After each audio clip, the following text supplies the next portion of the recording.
Looking to tailgate this summer? Stop by One Stop on the Way. One Stop number 6, located just 1 mile west of East Forsyth at 2748 West Mountain Street in Kernersville. One Stop serves fresh fried chicken and our famous taters 7 days a week from 6 a.m. to 10 p.m. Feeding a crowd? Get 16 pieces of chicken and sides for just $27.99. Craving wings? Come try our new spicy breaded wings. Get a 5-wing meal with 6 taters and a roll for just $7.39. Now in regular hot ranch or spicy. One Stop number 6, 2748 West Mountain Street in Kernersville.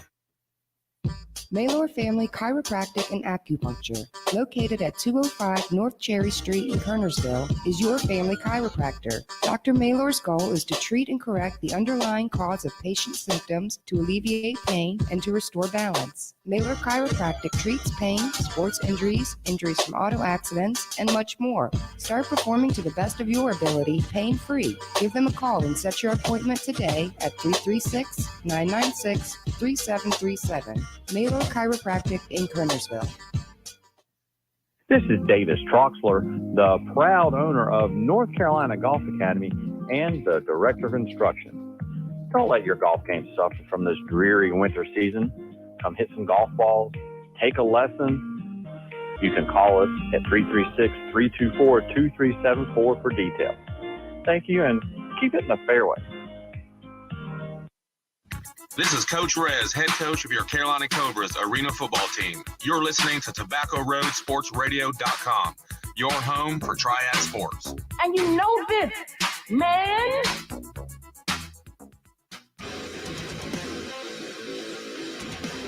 Charlotte out of timeout. Here's Morning, the shot. Game over. He's going to get off. Here he comes. Here he comes. He's got him this time. It's going to be a drag race. They touch. Raven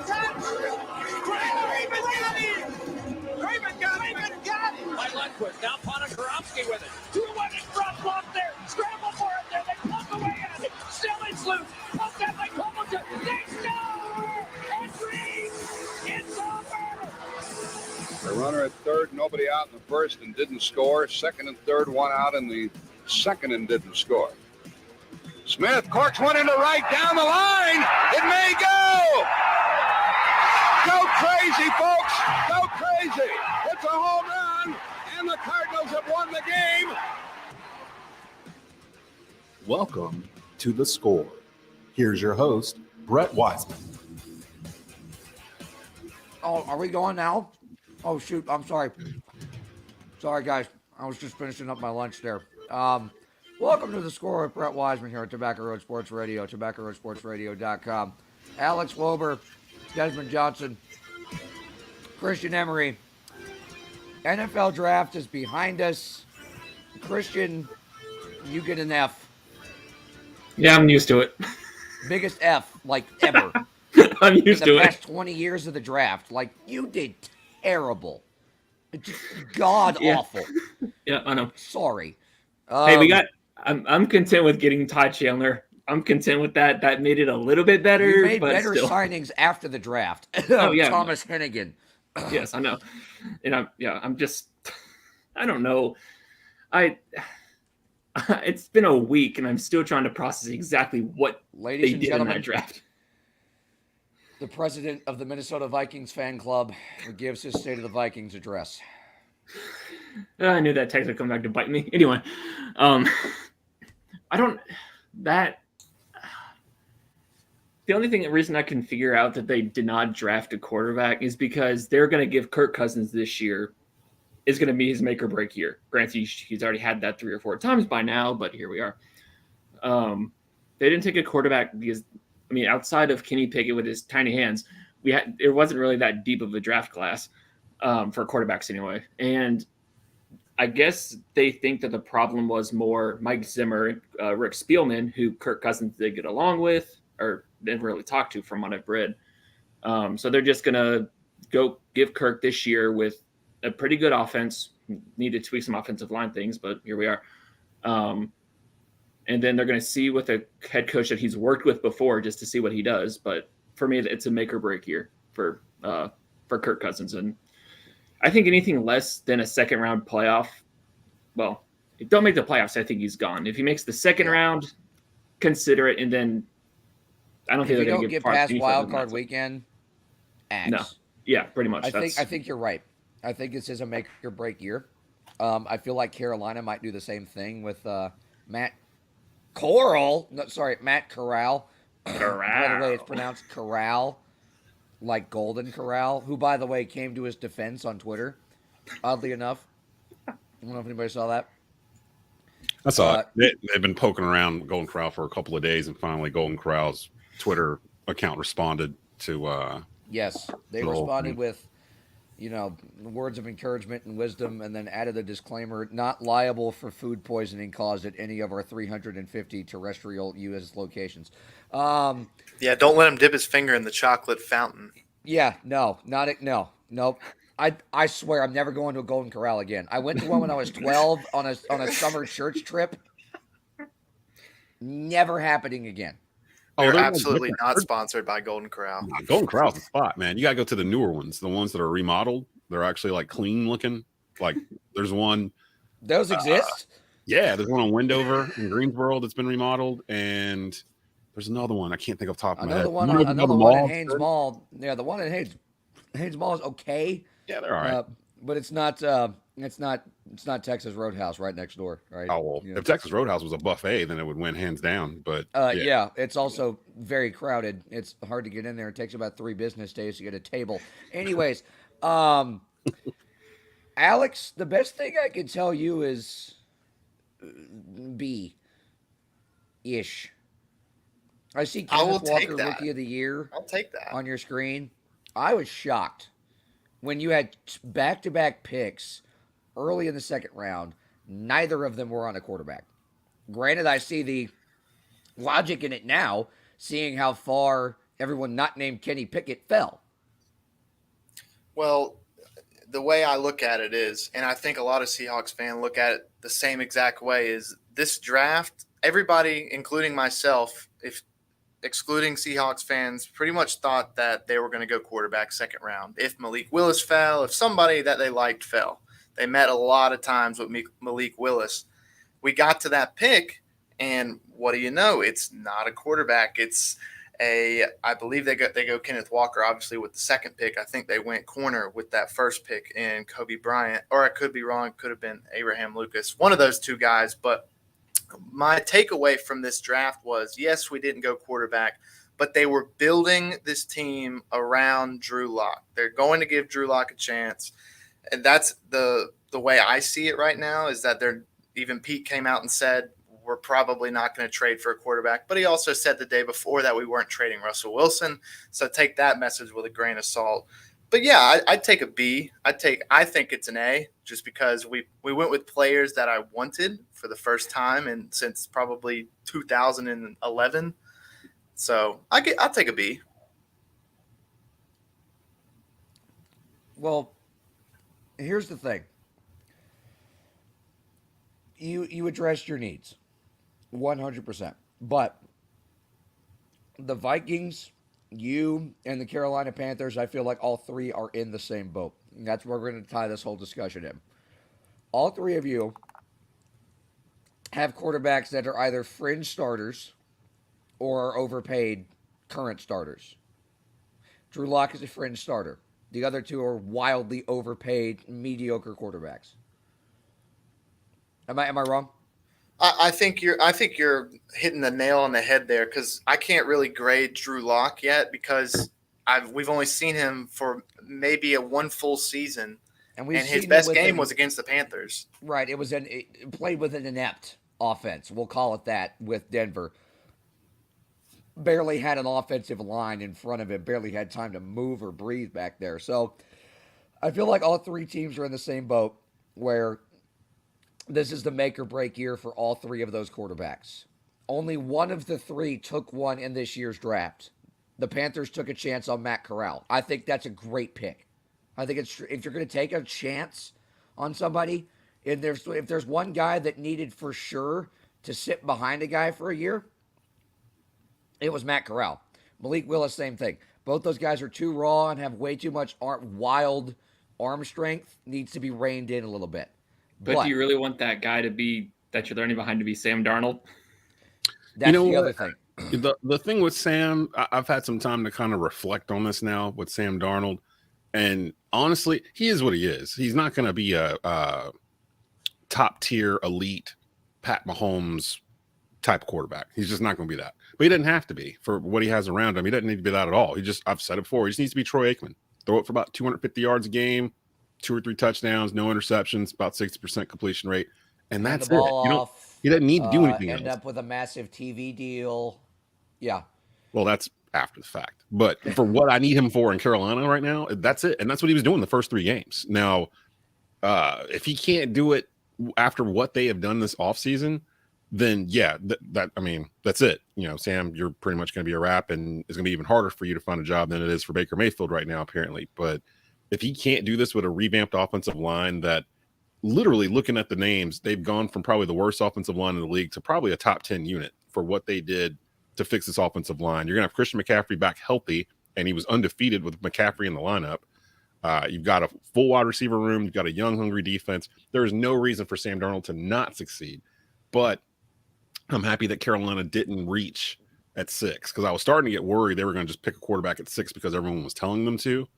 And the fact that they may have landed the best talent in this entire draft at pick 6 with Ike Ekwonu without having to move anything for him. And then they got the quarterback that apparently offensive coordinator Ben McAdoo liked the most out of all of these quarterbacks in Matt Corral because he talked about him basically without saying his name in the press conference 5 days before. So I think the Panthers have nailed their drafts the past 3 years. This is an A. And if you could pull up the draft class. Yeah, if you could pull up their draft class for us real quick. Panthers fans, Scott Fitterer and company have done an exceptional job again this year. Yeah, Alex, thank you for that, because we know where he came from. Just look. Yeah, you got the Matt Cobb pick we talked about. Look at the guys behind there. You've got a really good guard in Cade Mays. That's a 6th-round potential diamond in the rough pick. Yeah, that was a good pick. No 2nd-round picks, so you did what you could later on. And with 2 picks in the 6th round, 1 7th and 1 4th, Brandon Smith had a really good year last year for Penn State. Kalen Barnes played against some of the best offenses in the country the past 3 years, playing in the Big 12. Played against the Oklahomas, the Oklahoma States, the conference where defense is obsolete. He was one of the better players in that conference overall, individually in terms of his coverage. And remember, he covered the Oklahoma and Oklahoma State receivers that are, tearing it up at the next level right now. So that's a really, really good pick. Again, you address the needs. You get the star offensive lineman. You get your quarterback of the future, hopefully. You get a really good middle linebacker. You get a tremendous edge rusher. And you settle it, get a depth O-line piece and a depth corner. So, yeah, needs were addressed. The one thing with Carolina that, if you notice through their picks, and this has been a trait of Matt Rule the past 3 years he's been here, all those picks they picked, just looking at this year, they all share some sort of common trait. They're either some sort of freaks of nature athletically, or they're super fast. And that's been a thing that they've been pushing with Carolina the past couple of draft classes. Brandon Smith from Penn State, he ran like a 4.40 at like 240 something pounds. It's a middle linebacker we're talking about here. So this is somebody that's gonna be able to help Shaq Thompson and those boys on that second line of defense there. The pick from Virginia Tech actually reminds us of Brian Burns. He just really only has one rush move right now. So but he's built basically the same, 6'6", like 250, something like that. He's looks like Brian Burns. He's a unit. So and then Kalen Barnes ran like a 4.22 40 at his pro day at Baylor, which would have been the fastest 40 time like ever. Pretty much, like Bo Jackson type 40 times. So I don't know. I mean, the cornerback room is packed at Carolina right now, but you get a guy like Barnes, maybe you turn him into a kick returner who they went in there looking for. That's what I was getting ready to say. That's the one thing that I heard a lot of people say. He's either going to be a gunner or you put him in as a nickel corner, kind of somebody that can jump routes super quick with those quick feet. honestly, I don't even know if they have room to put him at nickel. Like the secondary at Carolina is probably their deepest unit you got to remember, they just drafted J.C. Horn last year in the first round and only played 3 games before he got hurt. And he was a shutdown corner really, or trending that way. They just re-signed Dante Jackson for the other side. They traded Jacksonville for C.J. Henderson, who was a top 10 pick 2 years before.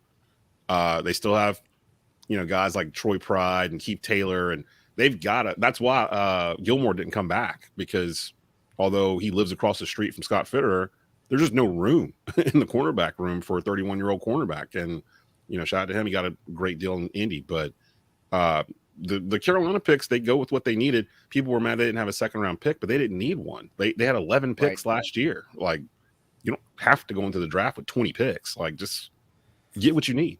Another thing, too, that I noticed in this draft class, I absolutely love the Brandon Smith selection, because you get him in the 4th round, who he could be a day 1 starter, and he's also got chemistry with your other potential edge rusher in Matos, who was also a Penn State defensive lineman. You got those two on the defense, and if they do go with Matos opposite of Brian Burns, I think if Brandon Smith does end up being a day 1 starter, you got your replacement in Hassan Reddick right there potentially. I agree. And we'll see. I mean, this team is so young. Like, they've basically rebuilt this entire thing on the draft, and then they plug in 1-year guys with something to prove, like Reddick last year, that was able to move on. But the core of this team is the draft. If you look through the past 3 years of the draft, that's where the core of this Carolina Panther team is. And honestly, they're getting to a point where if they can just get average quarterback play, they'll make the playoffs. They just need average quarter. They don't need spectacular, like 4,500 yards. They just need, don't screw it up. Just don't screw it up. They need Jimmy G game management, which is if Christian McCaffrey stays healthy, but that's do you the question. Still go after him? Do you still go after someone like a Jimmy G? Because if the Baker Mayfield, I don't even know what's happening with Baker Mayfield. I'm not sure why. No one does. They're out. No They're one out. wants him. Like, They're why? out. Why does no one want Baker Mayfield? I don't understand this. Because nobody wants to do the Browns a favor. Because seriously, he's not kidding. That's I mean, I feel he is too pricey, way too pricey, because they're not willing to take on that part of his contract, which that totally turns off every single team that wants Baker Mayfield. That's the exact reason why they want him, is for them to not have to take on his entire contract. The problem is going to be when Deshaun Watson's still not able to play week 1 and they still have Mayfield on the team. What do you do then? Like, because they're not going to cut him.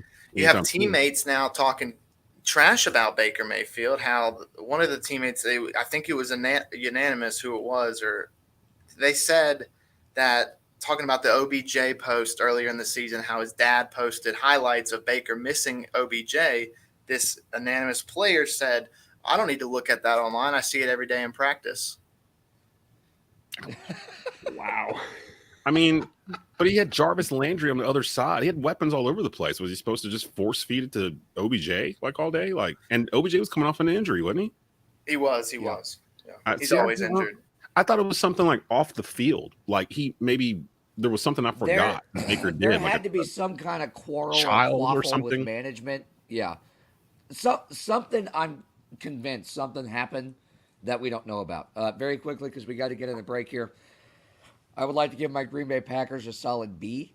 No, you did not pick a wide receiver in the first round, but you got a darn good guy in Christian Watson, who doesn't have to change jersey colors, by the way. He stays in green and gold, coming from North Dakota State. His dad was actually picked by Green Bay in 1993 and played 4 seasons in the NFL, 2 of which were with Green Bay, 93 and 94. So there's that connection. But, dude, you've got your MVS 2 electric boogaloo right there. You got your deep threat for Aaron. You go out and get Sammy Watkins. You get some really good offensive linemen. The kid they picked out of Wake Forest only allowed 3 sacks last year total on 576 pass attempts with somebody rushing against him. The lineman out of UCLA is really good too. 2 really good wide receivers at the back end of the draft out of Nebraska and Nevada. We know what guys that come out of the Fresno State, Nevada pack can do, considering that I will say one thing, Adams Brett. did, but yeah, Mr. Romeo there. Romeo his 40 is a Dobbs. 4.47. Yeah, Romeo Dobbs. It was a 4.47. So yeah, there's another deep threat. The kid they got out of Nebraska is slept on. Sean Ryan's a freak of nature. There's Christian Watson, 6'4", 208. Scroll down to his 40 time. Yeah, 4.36. So quicker. I'm sorry. I know that you're enthusiastic about it, but I don't feel like the Packers are any closer to being in the Super Bowl than they were when the day started on Thursday. They're not. They had a good draft. That means nothing to where this team stands right now. So does that mean it was good? Look, a good draft does not mean you are exponentially a 100% better team than you were coming into it. That means you're set up well for the now and for the future. Okay? For the right now, you're set up good. You're not set up great. I will say something, though, about the Christian Watson pick. He was Trey Lance's wide receiver, so this might help the Packers beating the 49ers for once. Whoa, there you go. You might have some dirt finally. One more thing I will add in a message to Packers management. T.Y. Hilton is still out there. They got to go get some wide receivers because I've heard this whole thing about, yes, they do develop late round wide receivers. No, they do not. They don't do it. They don't do it in their rookie year. Usually it takes them 3 or 4 years to emerge. That's why Equanimeous St. Brown never developed. Jeff Janis never developed. Jared Abbrederis never developed. So all these guys were late round receivers. So you have the success rate, but in the same vein, you don't have time. That's what I'm saying. Yeah, you have these guys for the next 2, 3, 4 years to develop, but you got to go get somebody now. T.Y. Hilton is sitting at home on his couch waiting for somebody to call. Pick up the phone. Green Bay needs to pull the trigger on a trade for a wide receiver that is still on the rookie deal and DK Metcalf in yet. Don't even say that name. Don't even say that. Don't even say that name. That would actually fit the mold. Somebody like that, or even somebody like wouldn't fit my mood. Knock on Carolina's door for somebody like Robbie Anderson, or go to Dallas already got rid of Amari Cooper. Yeah. There's receivers out there they can go get. They cannot depend on these rookie wide receivers with a 37-year-old Aaron Rodgers. Odell Beckham Jr. Odell Beckham Jr. is still floating around out there. I mean, actually would be a perfect pick for them. He'd come in as the de facto number one. But if they're just going in there with these rookie wide receivers, who's your number one wide receiver right now? Alan Lazard. See what I'm saying? Like, I mean, that's not. If I'm Aaron Rodgers, I'm like, what am I doing? Like, why am I back? Like, I came back and the team is worse than 4 months ago when I was threatening to not come back at all. What was the quote, though, from Aaron Rodgers? He said, I thought I was coming back with Devontae. Is that correct? Something to that effect, yeah. Yeah, the quote was he thought his coming back would lead Devontae to want to come back on the franchise tag. He thought that if he made the sacrifice of coming back, as he viewed it as a sacrifice, Davante Adams would make the sacrifice to come back too. Davante Adams had decided months before and not told Aaron Rodgers that he wanted to go play in Las Vegas. 100% Davante Adams' only MO this offseason was get me to play with Derek Carr, period. Get me to play with my college quarterback. That is the only thing that mattered to him, period. That and getting paid. But number one was go play with Derek Carr. All right, let's get in the break here while we're in the midst of a tornado warning. What?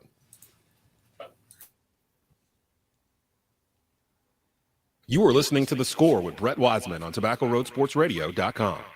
Kim Source Direct is a single source supplier. In business since 2007, they have over 80,000 products for customers just like you. Located in the heart of North Carolina, they supply cleaning products all throughout the Southeast. Whether you're a commercial business, office, or municipal building, looking for wholesale cleaning products, chemicals, cleaning equipment, or service, they've got you covered. Please reach out and start saving money today. Stop by their store open to the public and save. Kim Source Direct, 1207 South Park Drive in Kernersville. Give them a call at 336-515-9990. Order from the website at kimsourcedirect.com. Area softball stars. Register for the Diamond Star Softball Transfer Portal Showcase June 14th and 15th at Bob Lewis Park in Asheville, North Carolina. This showcase is for any player currently in the transfer portal or any JUCO player. Get the opportunity to showcase your skills in front of college coaches from all levels.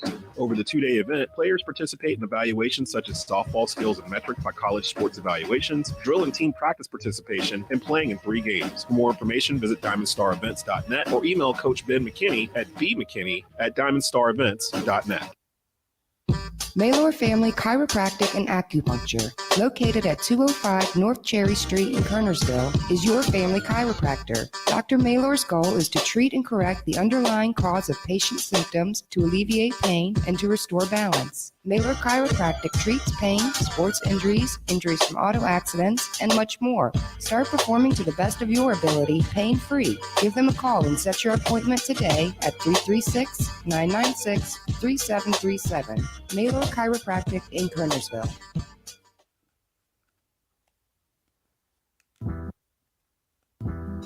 Hello, my name is Sabrina Kuhn Godfrey. I'm running at large for the Board of Education. Making sure all students have quality, accessible, and equitable education is my priority. It would be an honor to serve our community as a member of the board. Vote Sabrina Kuhn Godfrey for BOE during early voting or on primary day, May 17th. Paid for by Sabrina Kuhn Godfrey for BOE. It's Donald Ware, host of Box to Row I'm Talking, with Matt James, the Bachelor from season 25. Plus, I'm talking a lack of HBCU players in the National Football League draft right here on Box to Row. From press box to press row with Donald Ware, Saturdays at 9 a.m. on TobaccoRoadSportsRadio.com.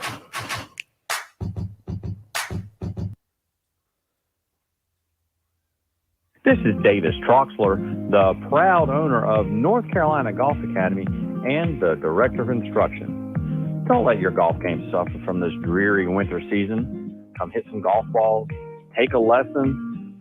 You can call us at 336-324-2374 for details. Thank you, and keep it in the fairway.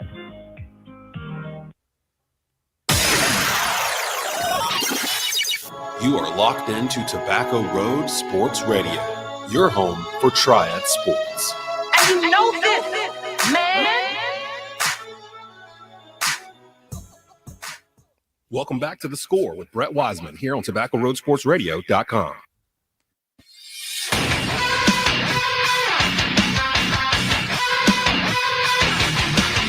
Welcome back to The Score with Brett Wiseman here on Tobacco Road Sports Radio, TobaccoRoadSportsRadio.com. Brett Wiseman alongside Alex Wober, Christian Emery, our producer, Desmond Johnson.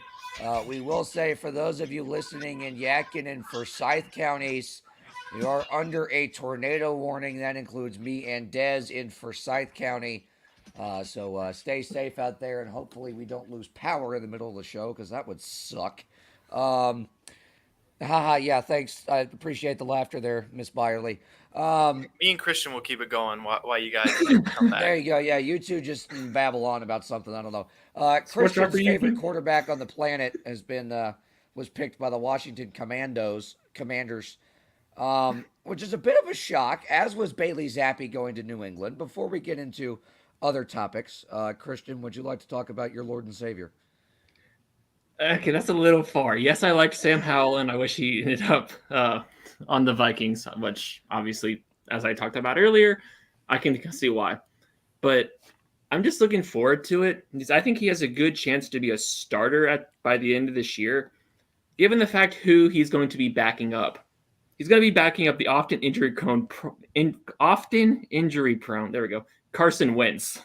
And if we know the history of injuries on whatever the name of the field is that the Commanders, FedEx Field, thank you, whatever they play, Wentz is going to get hurt. Third's career ended because of that grass being terrible. Remember and we know that Carson Wentz is, well, for injury prone.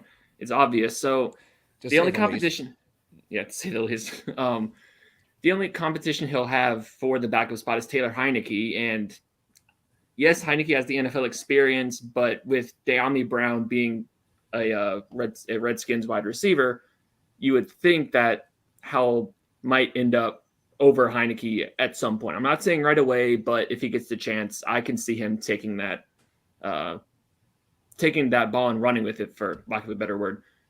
And maybe pulling a move where he's named the starter and Wentz is on the bench for the rest of the year. I mean, my biggest question with UNC quarterbacks, though, is it going to be another Mitch Trubisky? I always like to give him the benefit of the doubt because I'm not a Tar Heel hater. I'm not a Duke fan. I'm not neither. But after the Mitch Trubisky pick, I can't help but think every time a Carolina quarterback gets picked, that's going to be the result. Well, yeah, you can't rule it out because we don't know what Howell's going to be able to do. But granted, we got a much bigger sample size from him than we did Mitch Trubisky in college. Yeah, very true. Yeah, I think Trubisky only played 12 games in college. Howell played 12. Pretty much 3 full seasons. Yeah, he played 3 full seasons. I think he played in a bowl all 3 years. So 12. So 36. Around 40 games if my math is right. But I think he's more prepared than Mitch Trubisky was. Was he worth the top 2 overall pick? Neither one of them was. Let's be honest here. But I think he could still he could produce if given the opportunity. Especially, like I said, they have De'Ami Brown, who he lit up defenses with in his not this year. This year they had no wide receivers. But 2 seasons ago. So I think they have the ability to. I think he has the ability to make an impact, but I think it might take him a year or 2 to really get his footing in the NFL. But that's just my opinion on it. I agree with you. And I think that's the case with every one of these quarterbacks. Either they're going to be longtime backups, or it's going to take them a while to get the starting job, or it's going to take them a while to just simply get their footing. Let's move on here to the National Hockey League. Stanley Cup playoffs are in full force. The Carolina Hurricanes mentally, physically, emotionally own the Boston Bruins right now, as they had through the entire regular season. Andrei Svechnikov cleanly, I might add, it was clean. Took Hampus Lindholm's soul the other night behind the net. So much he's not playing tonight. So much he is not playing tonight. But I heard the great. Sorry, I'm not even going to say great. I can't even be sarcastic with this. The absolutely abhorrently idiotic Jack Edwards of the New England Sports Network saying that Svechnikov left his skates, and the principal point of contact was Hampus Lindholm's head. He said this during the game. When clearly on the replay, you can see on the hit, Andrei Svechnikov's both his skates stay on the ice. One moves up an inch, but that's just because the forcefulness of the hit. That's called physics, Jack. Number 2, the principal point of contact was the chest plate above the spoked B. I zoomed in. It was. Come at me, Jack. I know you've had your job for 30 years, but you're terrible at it. Yeah, he was. And I think part of it was it. I had to go back and watch it among a couple other hits, which I'm sure we'll talk about, like the Rangers Penguins hit, but we'll talk about that, I'm sure. Which was, I believe, has gained a suspension now, which I don't even think Svechnikov's been fined yet because there was no penalty given on the play. There wasn't. So, unlike Brad Marchand, who was fined $5,000 for slashing. Anyway, say the line, Bart. I didn't do it. The maximum allowed under the CBA. Yeah, he should have. Yeah, but it was a clean hit. I saw some people say, "Oh, well, he hit him with his elbow." No, he didn't. He did not hit him with his elbow. He hit shoulder to chest. Exactly. Yeah. If anything, the forcefulness of the hit forced his shoulder up through his chin. Yeah, that's exactly what happened. I had to go back and watch it multiple times. A, because it was an awesome hit, and B, I just wanted to make sure. Okay, there's nothing suspension worthy here, right? Because we can't afford to lose Svechnikov right now. So there was no penalty given on the play, and they brought Dave Jackson on the ESPN broadcast. Dave Jackson said, "No, there shouldn't be a penalty. No, he hit him clean." Yeah, there shouldn't have been. Dave Jackson was an NHL referee for 25 years, refereed 6 Stanley Cup Finals. All right, he knows what he's talking about. Yeah, and I think part of it is just the whole thing with the whole thing with really Boston teams in general, or their commentators, is they always act like everyone's out to get them. The guy from the Bruins broadcast acts like that. The guy who does Jack Edwards, yes. Jack Edwards, yeah. He's the main culprit of all of that, but he needs. That's why I said there's a difference between being a homer and being an idiot. Yeah, exactly. You can be a homer without being an idiot. Yeah, you can. And yeah, so it was a legal hit. That's all. I'm just going to leave it at that. It was We'll definitely leave it at a clean that. hit. As for David Pastrnak, by the way, which was a penalty, he went in there with intent to rattle Antti Ranta. I don't know if there was intent to hurt. But what I heard later on was it wasn't the elbow up high that hurt Ranta. There was inadvertent contact during that, hit lower towards his leg, where Pastrnak actually kind of hit him too low, his leg got around his pad, hit him in the shin or something like that. And that's why Ranta couldn't come back, because he couldn't fully put weight down to bend that leg to get into position. But I will say this, Peter Kochetkov. God bless you, sir. What's his last name again? I'm sorry. Kochetkov. Peter Kochetkov. There you go. I saw a GIF of you in the AHL challenging the entire Iowa Wild bench. Literally, he called the entire bench some words we can't say on here, and challenged all of them. Brad Marchand is. Hold on, I got to read the tail of the tape here, because it's just comical. Kids, this is why in nature rats should not poke bears. Okay, let's get the tail of the tape here. Brad Marchand is a solid 5'9", 182. So he's tiny. I was going to say something else. Kochetkov is 6'3", 205. And Russian. And Russian. On top of everything else. The other thing was, if you go back and watch that clip and zoom out a little bit, Linus Ullmark is standing at the opposite, not Linus Ullmark, who was a Boston goalie. It was. Linus Ullmark. Yeah. He won't be starting tonight for obvious reasons. He is standing at the opposite blue line, about to go out and challenge Peter. Peter is pointing at him with his blocker, like, "Hey, come here. He went after me. You saw what happened to him. Come after me. Come on, get some of it. Come here."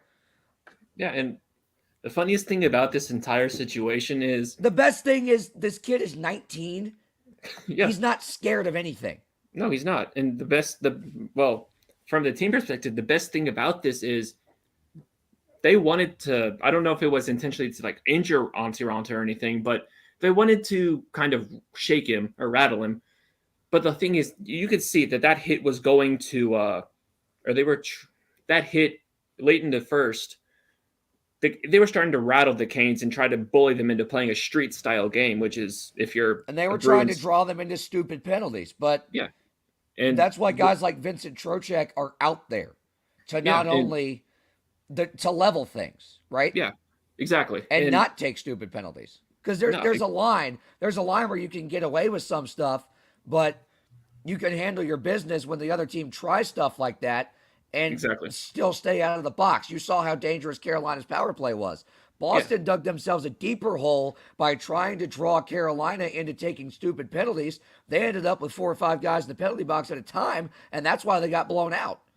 Exactly. And one thing that I did want to touch on, they were trying to draw Carolina to play stupid penalties, get in their heads, bully them like they were able to do 2 years ago when they played each other in the bubble. That's been their MO for years. They've tried that, and it's been successful. But I mean, it's not the ideal situation. But the thing is, you could tell it was working at the end. It was starting to work at the end of the first period. It was. Carolina was taking some stupid penalties, making dumb things, and Boston amped up the aggression. Thankfully, during the second period, there's first intermission going into the second, you have a head coach. If you're the Hurricanes, you have a head coach who's not going to let that happen. He's not going to take that. He's not going to take that. He played 20 years in the NHL, close to 20 years, and he knows that what they were trying to do. And if I have one coach who I would want to say, guys, just calm down. You guys will be fine. You're playing into their game. Don't let it happen. It's going to be Rod Brindamore, among others. And he knows not to he knows that Boston was trying to do that. And he has a team that I think is mentally strong enough to just ignore that. And I mean, they played Boston enough this year to know that that's the style that they're trying to do, and they're not going to have it. And once Boston gets flustered and their quote unquote tough guy routine doesn't work, they have nothing else to try. And Carolina's going to take advantage of how, I don't want to say how weak of a team they are, but Carolina's going to play their game. They're almost unbeatable unless you have really great defense, which Boston doesn't. Like we said, Carolina owns Boston physically, mentally, emotionally. The only way all the things happened, especially the last 5 minutes of that second period, felt like it took about an hour and a half. Oh, yeah. Because there were so many scrums and fracases and disagreements, I guess we could call them. I will say, I do want to say, when you get in a team's head like that and then continue to score on them and like play the actual game at a level that they haven't seen. Look, Carolina owned Boston in the regular season. Oh, yeah. This is a different season, but the script remains the same. Carolina has a blueprint. They have a formula. Boston knows it, and they are in shambles right now. Yeah, they are. And I think it was really personified when Marchand tried to go after Kochetkov, and Kochetkov just like tapped Brad into this. Marchand does not do that unless he is royally pissed off. Yeah. Okay? He does not do that unless he is so uber frustrated that he can't take it anymore. Exactly. And when you have a 19-year-old goaltender going up against, probably excluding Tom Wilson, one of the dirtiest players in the league, and you have a goaltender. What does that tell you? What is that? They're not scared. Nobody in that locker room is scared of you. No, and they're that's not. Scary to you as a result.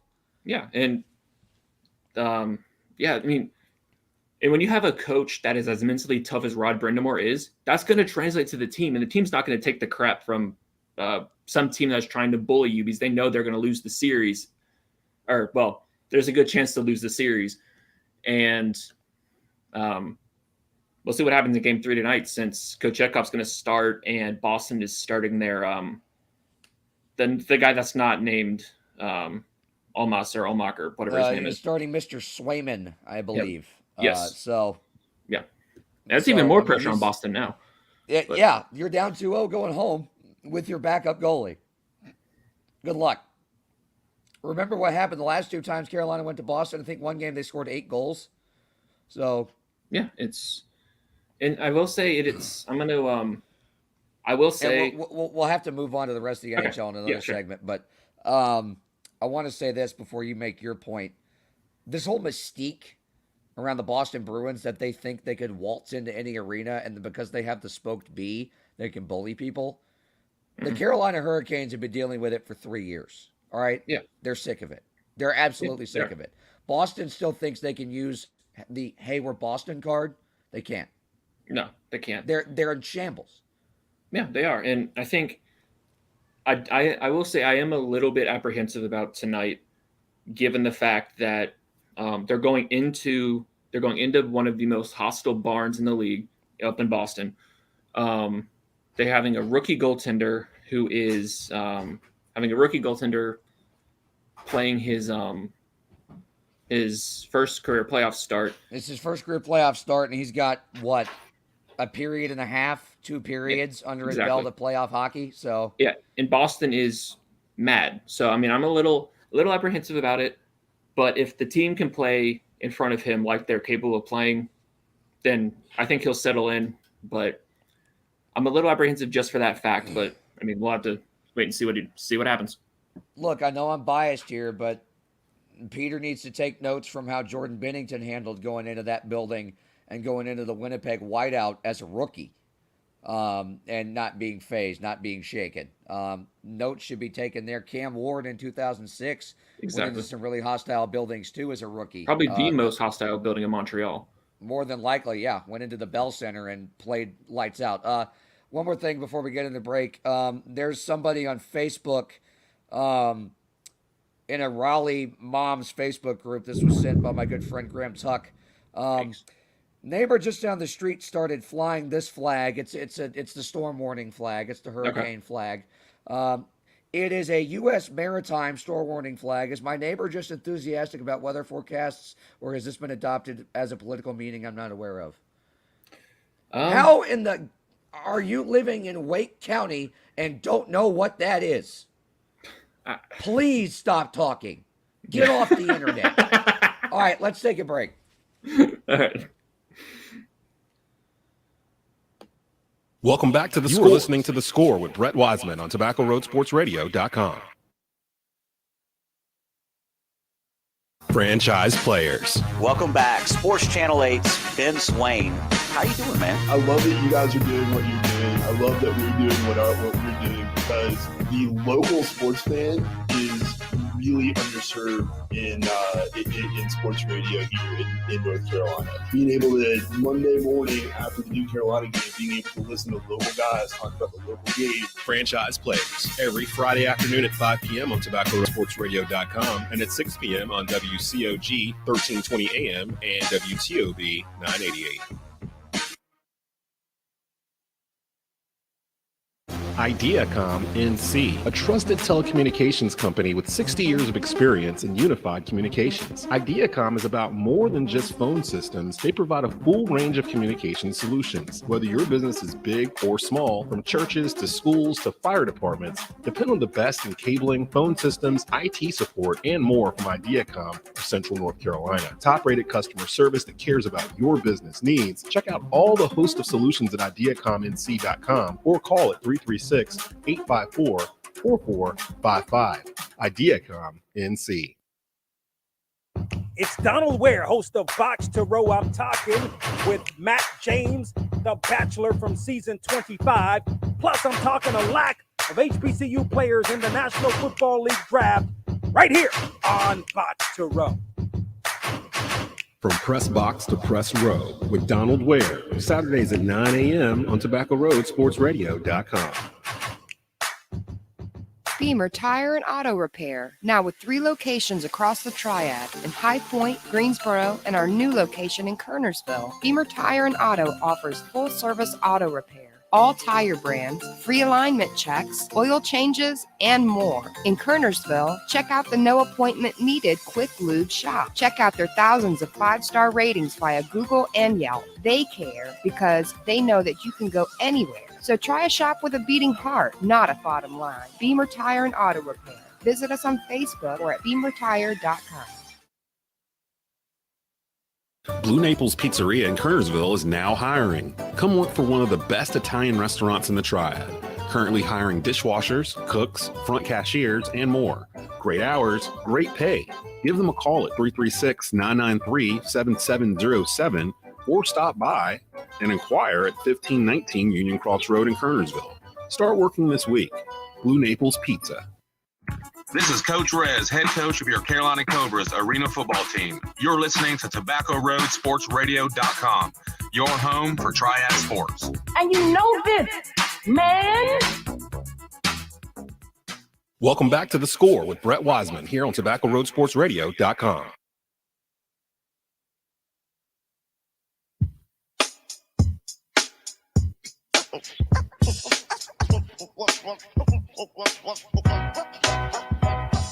All right, we're back on The Score with Brett Wiseman here on Tobacco Road Sports Radio, TobaccoRoadSportsRadio.com. Brett Wiseman joined by Alex Wober, Christian Emery, our producer, Desmond Johnson. Michael Davis will be here to join us for NBA discussion.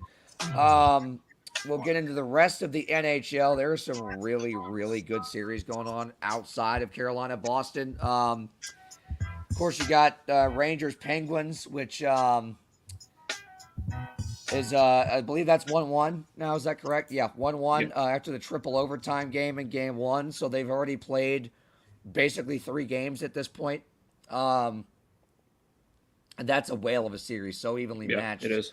But I don't think any series is more evenly matched, and this is not just because I'm biased, more evenly matched than the St. Louis Blues and the Minnesota Wild, and here's why. Even though St. Louis won every regular season meeting outside of the Winter Classic, both the other games went to overtime. St. Louis won both, one in a shootout, one with an overtime winner, but these teams play such identical styles in terms of their cycle game, the way they break out of the zone, their skill, their speed. They're combining that with the physicality. They both have two-headed monsters at goalie. You've got Fleury and Talbot for Minnesota. You've got Husso and Binnington for St. Louis. Look, I mean, these two teams are so evenly matched on paper, and that's why they finished a point away from each other in the standings, and that's why they're playing each other 2-3 in the playoffs right now. St. Louis had tied for the third best regular season ever. Minnesota had their second best regular season ever. So these are not only two teams that are so evenly matched, these are two of the top 5-10 teams in the NHL that are left out of the 16 we have right now. Ville Husso was fantastic. First Blue ever to pitch a shutout in his first ever playoff start. Vladimir Tarasenko is now 5 goals behind Brett Hull for most in Blues playoff history. That's some good company. But just like Rangers Penguins was a tale of 2 games, St. Louis Minnesota was a tale of 2 games. Husso's game 1 shutout, no goals on 38 shots faced. It was a 4-0 win for St. Louis. By the end of the first period of game 2, Ville Husso had allowed 4 goals on 7 shots. So, but look, none of that was on Ville Husso.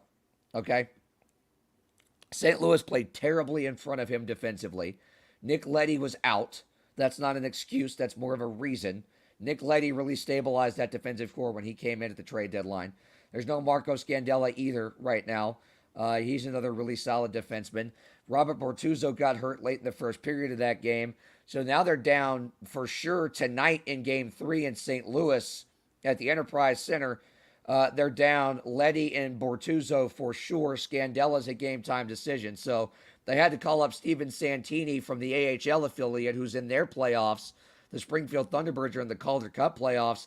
They had to call somebody up under emergency conditions, which means 1, 2, or all 3 of those guys are not coming back, at least for this series. So that's not good news. For Minnesota, they're salivating. They're chomping at the bit.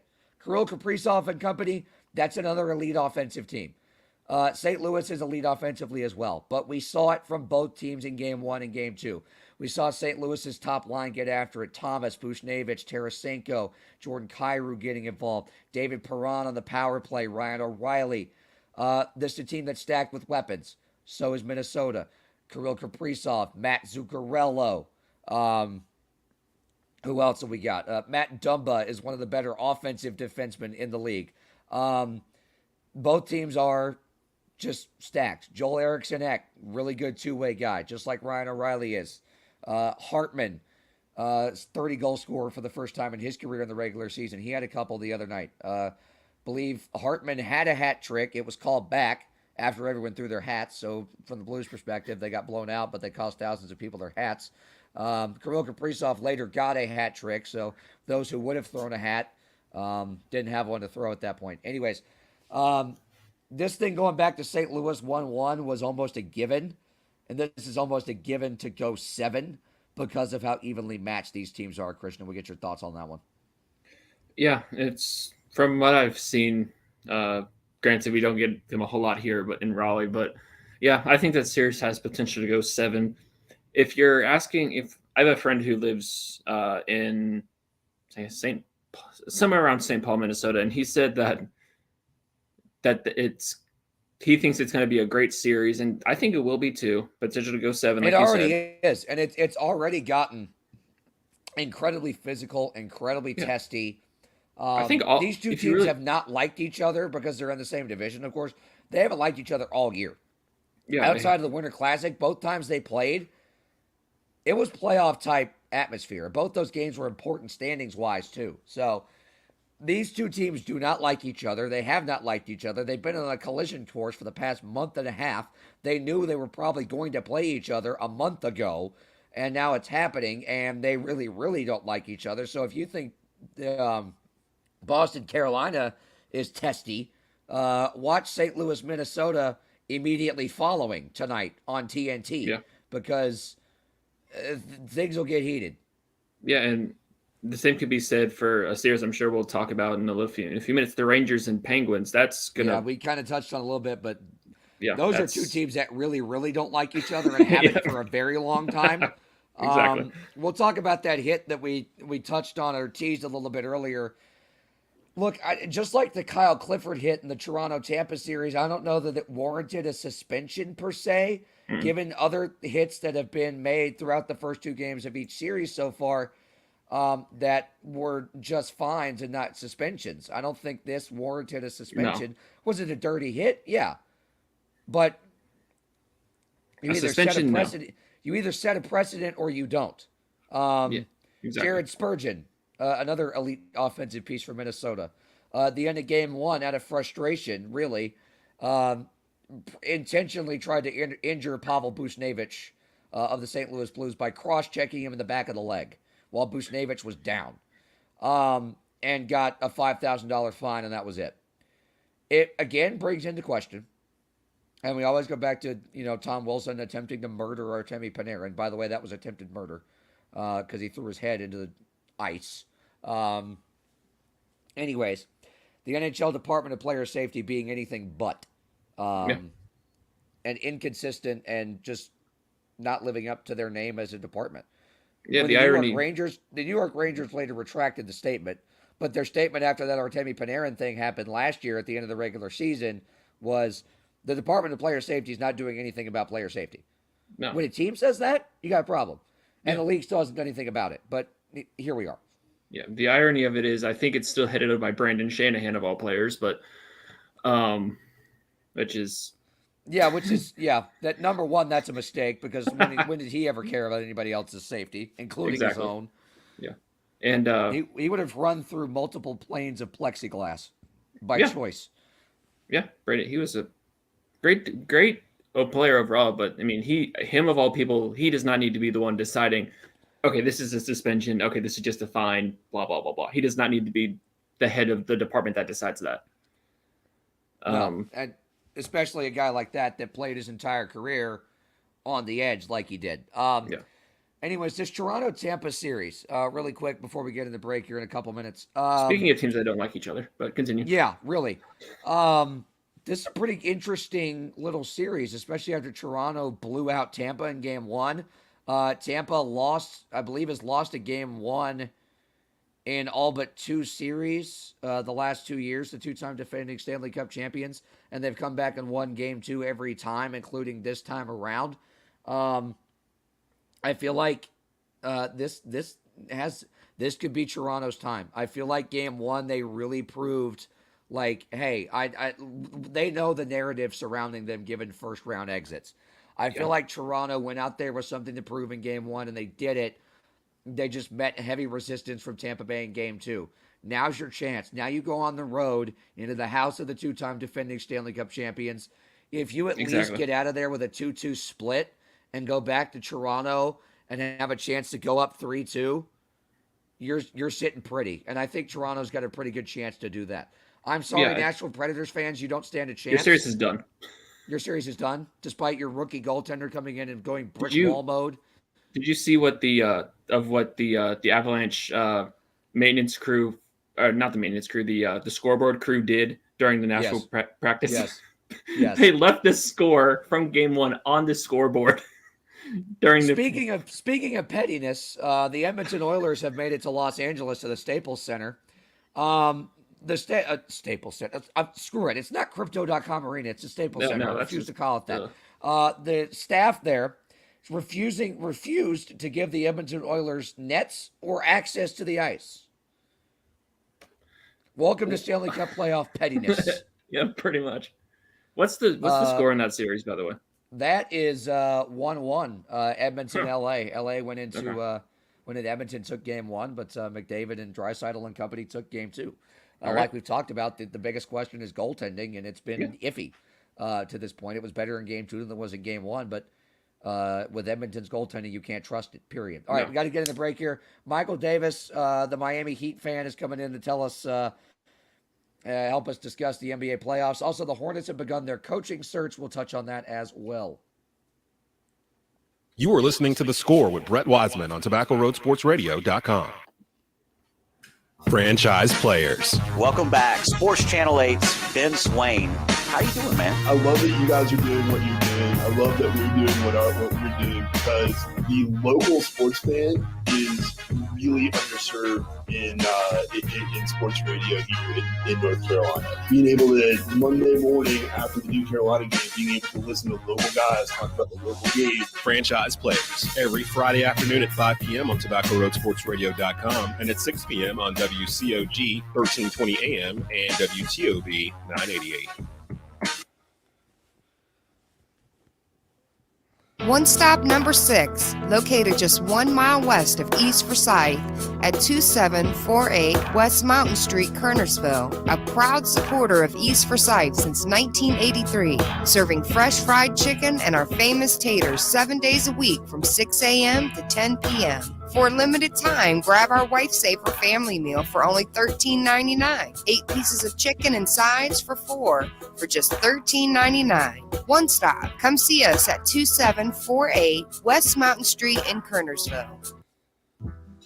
Hello, my name is Sabrina Kuhn Godfrey. I'm running at large for the Board of Education. Making sure all students have quality, accessible, and equitable education is my priority. It would be an honor to serve our community as a member of the board. Vote Sabrina Kuhn Godfrey for BOE during early voting or on primary day, May 17th. Paid for by Sabrina Kuhn Godfrey for BOE. Maylor Family Chiropractic and Acupuncture, located at 205 North Cherry Street in Kernersville, is your family chiropractor. Dr. Maylor's goal is to treat and correct the underlying cause of patient symptoms, to alleviate pain, and to restore balance. Maylor Chiropractic treats pain, sports injuries, injuries from auto accidents, and much more. Start performing to the best of your ability, pain-free. Give them a call and set your appointment today at 336-996-3737. Maylor Chiropractic in Kernersville. Welcome back to The Score with Brett Wiseman here on TobaccoRoadSportsRadio.com.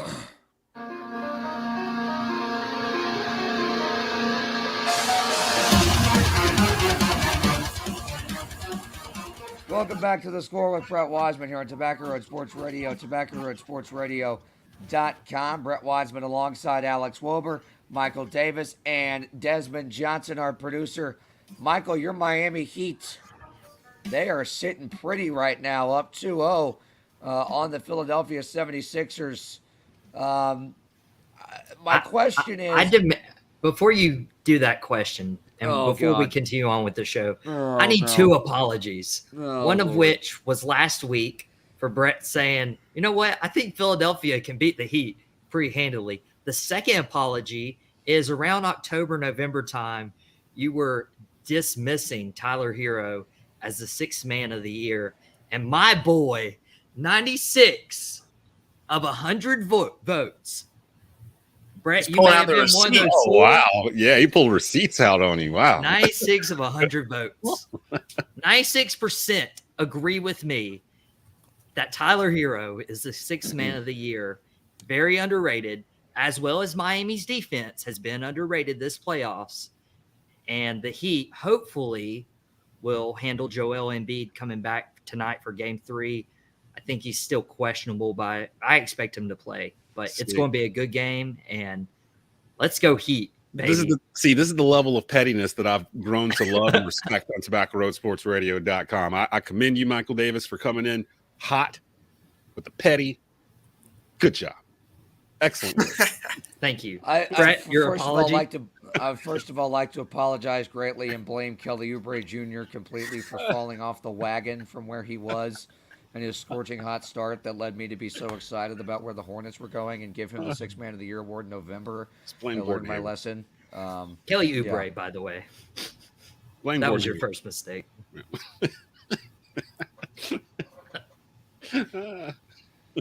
It's okay. We might have a wrestling segment later in the show. We can. I don't know. I might kick him off before then. I don't know. I might be kicked off. The wrestling segment might be me jumping through the screen to strangle him. Hey, who would pay to see Brett versus Michael?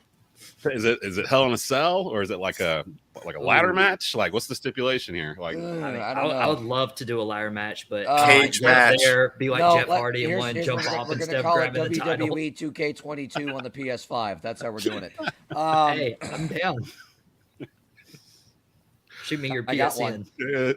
Carry on. Oh, okay. I don't have WWE. I only play MLB The Show currently. So, by the way, my Diamond Dynasty team's at a 91, in case anybody cared. Already, that's what you get for pre-ordering the game and spending money. Michael, my question is this so much that Miami is exponentially the better team, or is this just that Philadelphia isn't the same team without Joel Embiid? Well, I would counter that with, of course, the Sixers are missing Joel Embiid, and he's a big part of their team. But Miami's also missed Kyle Lowry, not only the first 2 games of this series, but the last 2 games of the last series.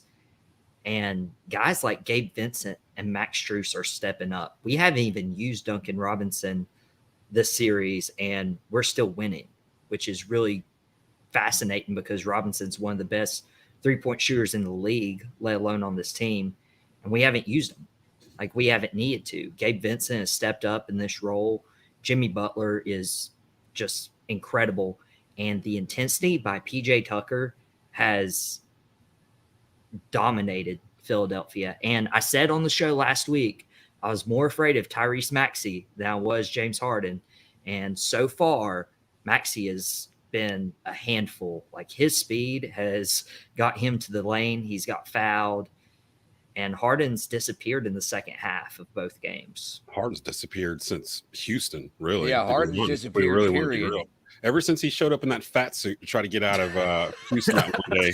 Desmond's about to start pulling out receipts now. Yeah, Desmond's pulling out receipts now. They had the pictures out on Twitter. He was holding out, or something happened. He was in Houston. He wasn't happy there. He was trying to get out. He wasn't practicing, and then one day he just shows up in like a jumpsuit. And he looks like he's like 60 pounds heavier than he's ever been. And then like 2 weeks later, he gets traded. He's not been right ever since. Like, he's had a messed up hamstring ever since he had, I guess it was legit weight. And he has not been right ever since. Philly's not going to go anywhere with this version of James Harden. And to be honest, the Houston version of James Harden, that's never coming back. Like, there's this thing that happens called age. You get older. And as you get older, you can't do the same things you could do 4 years ago, 5 years ago. You can't stay in a strip club till 5 a.m, take a nap, and then go play an NBA game and score 35 points on people. Like, not at 32, maybe at 27, but not at 32. And that's what Harden's going through right now. Who won that trade? Who won that trade between Brooklyn and Philly? Did anyone win it? No. David Silver or Adam Silver? Adam Silver. Did he? Yeah. How did he win it? ESPN's ratings. Did they? Because like it affected them both adversely. Like, that's what I'm sitting there trying to figure out. Who won this deal? Because now Philly, they've got to sit here and figure out, okay, we're either going to pay Harden because he's going to opt in for his last year at $47 million next year, or we're going to have to pay this dude $200 million to stick around for 4 years to watch him deteriorate worse than what we're seeing right now. Like, what would you do? I don't even know if it's age more as it's drive with James Harden. I thought he lost his drive. I feel like it's a question of what does he love basketball anymore or not. So. Well, he's got so much money. Remember, he signed that huge Adidas deal like 6 or 7 years ago for like some obscene. I don't even remember what the number was. Now I got to look it up, but it was a crazy number. $600 million, I think. Yeah, and then he's had a $100+ million deal already in the NBA that he got from Houston, and he was one of the first ones to turn down. Remember, Houston was trying to extend him 2 years for like $75 million, and he turned it down. And that was 4 years ago, 5 years ago. So I mean, I don't know. That whole thing's a mess. I don't see Embiid's going to probably will them to a game or two. But yeah, Miami was just in the finals 2 seasons ago. It's not like with the same unit, pretty much. I mean, it's not like it should be a surprise to anyone. They're the number 1 seed in the East. They're supposed to win this series. So I mean, I feel like Miami's got it on lock. But whoever comes out of that other side, Milwaukee and Boston, it's going to be tough. They're gonna have something for them. Philly just has got to figure it out front office wise, because they cannot have another. I'm not saying Harden and Ben Simmons same level, but it's a Ben Simmons type of situation if he walks out of that building and goes to another team. Because I mean, Tyrese Maxey, I believe, who we touched on, I think he could be a future star in the NBA. that's not going to help you win a championship with just Maxey and Joel Embiid. And it's the same. It's a pattern. You know, I love Jimmy Butler, but that didn't work out in Philadelphia. You know, Ben Simmons didn't work out, and now it's looking like James Harden's not going to work out. So who can you pair with Joel Embiid that's actually going to be a good formula for this team? They need like a young guard, like a young point guard or a shooting guard. Like reenact the Kobe Shaq dynamic. You know, that when you have something like that, it's really hard to defend. You got Embiid. You just need to find a 2 someplace. I guess they thought it was going to be Harden. Yeah, they had the right idea. They just didn't did. get They had the right idea. guy. They picked the wrong guy. It's just, man. Can it be Maxey though? See, that was you In a took few the words years? right out of my mouth. Tyrese Maxey can be that guy. He just can't be that guy right now. I mean, Harden can still contribute. I can see Harden as a dependable 3, not small forward, but like a third option on a team. But the days of him dropping 45 between his age, his injuries, and the rule changes that we need to recognize. He's not drawing the fouls like he used to. Nope. That's the other thing. Trae That's Young, where a lot of the those bulk guys. of his scoring came from, was getting to the free throw line, which he's not Which is doing. why we hated on him every Saturday morning on the rundown, 10 a.m. A lot of people too forgot, like what you were just saying about as a third option. But a lot of people forgot about his time in Oklahoma City. He wasn't even the third option there. Yeah, he he's was coming off the bench. coming off the bench. I mean, they had KD, they had Russell, they had Ibaka, they had Perkins with still a little bit of juice left in him. Mm-hmm. He was maybe, and he's definitely not going to take that role now, but he does need to be like the third option if they want to be successful. It just feels like they can't get healthy at the same time, like Philly. Like there's always something. There's always somebody that's hurt that's part of the main rotation. Usually it's Embiid, but I mean, and right now it's Embiid. Harden will be hurt next week. Like it's just they can't seem to catch it, but they're so far in the process you can't really reset because you already have Embiid. Isn't Embiid coming up on a deal here soon himself? He should be. I believe he's due for an extension. Yeah, he's got to be coming close to a supermax. Yeah, that brings another question into play: is what do the Nets do with Kyrie Irving because he's going to opt out? Do you give him a supermax? No, I do not. And I wouldn't want him on my team. Period. Yeah, but you can't trade him for anybody either. Really, I mean, who's going to take him? Stephen A. Smith this morning said, I mean, I know it's first take and not everything on there is supposed to be taken legitimately, but he said the Lakers should trade Anthony Davis for Kyrie Irving, and I almost fell out of my seat. I about threw something at my TV. I'm like that. So basically, we just need to Thanos snap the past like 5 years in the NBA and just pretend like Kyrie and LeBron didn't fight and have disagreement. That's why he's not in Cleveland. That's why neither one of them are in Cleveland. So we're just supposed to forget it. Pretend like that never happened. 5 years, never happened. They're in LA. Although I did mention this. Kyrie going to LA before they got AD. Like I was on that tip back then. Yeah. But now Kyrie's shown more of his behind since then. I don't want anything to do with the dude. Like I don't care how talented he is. If your best ability is availability. And if I can't depend on you being there, I damn sure ain't paying you $200 million. Like, yep. So what employer would, like if you don't show up to work 2 days out of the 5, Kyrie ain't even showing up one of those days. He like, showed why him would you pay him? Yeah, I think that team's going to blow up. That team's going to blow up. That's my prediction. I think Nash gets tossed. I think KD leaves. I think Kyrie. I think that whole team just collapses. Well, KD and Kyrie wanted to team up. It ain't working. Well, you got to think about why this team was created. Like they linked up together because both of them felt like they needed to prove that they could win a title themselves and build a team from the ground up, as opposed to Kyrie getting his title in the shadow of LeBron and KD getting his title basically just inserting himself on a title team already, right, and making it almost impossible to beat them in a 7-game series. So I understood the logic. I see people saying Kevin Durant shouldn't have left the Warriors now, and I'm like, nah, he should have left the Warriors. He just should have went to like the Knicks or someplace else. Besides, he shouldn't have linked with Kyrie. That's what it really is. It didn't matter if he went to wherever, but he chose to hitch his wagon to Kyrie Irving when Kyrie Irving was already showing signs of not being dependable. And now Durant's in a position where he can't go back to Golden State. He can't go back to Oklahoma City. Well, I was about to ask. There's nothing to go back to. Like where's he supposed to go? And now it's like we kind of watched him deteriorate in the playoff. Well, he got exposed a little bit in the playoffs to the Celtics. So how much value is Kevin Durant at this point? He's still a top 10 player. I mean, or whatever, but he's not. They were trying to crown him the best in the world currently until they ran into the Celtics, and now you don't hear that anymore. It'd be wise for him to go to the Knicks, honestly. Mm-hmm.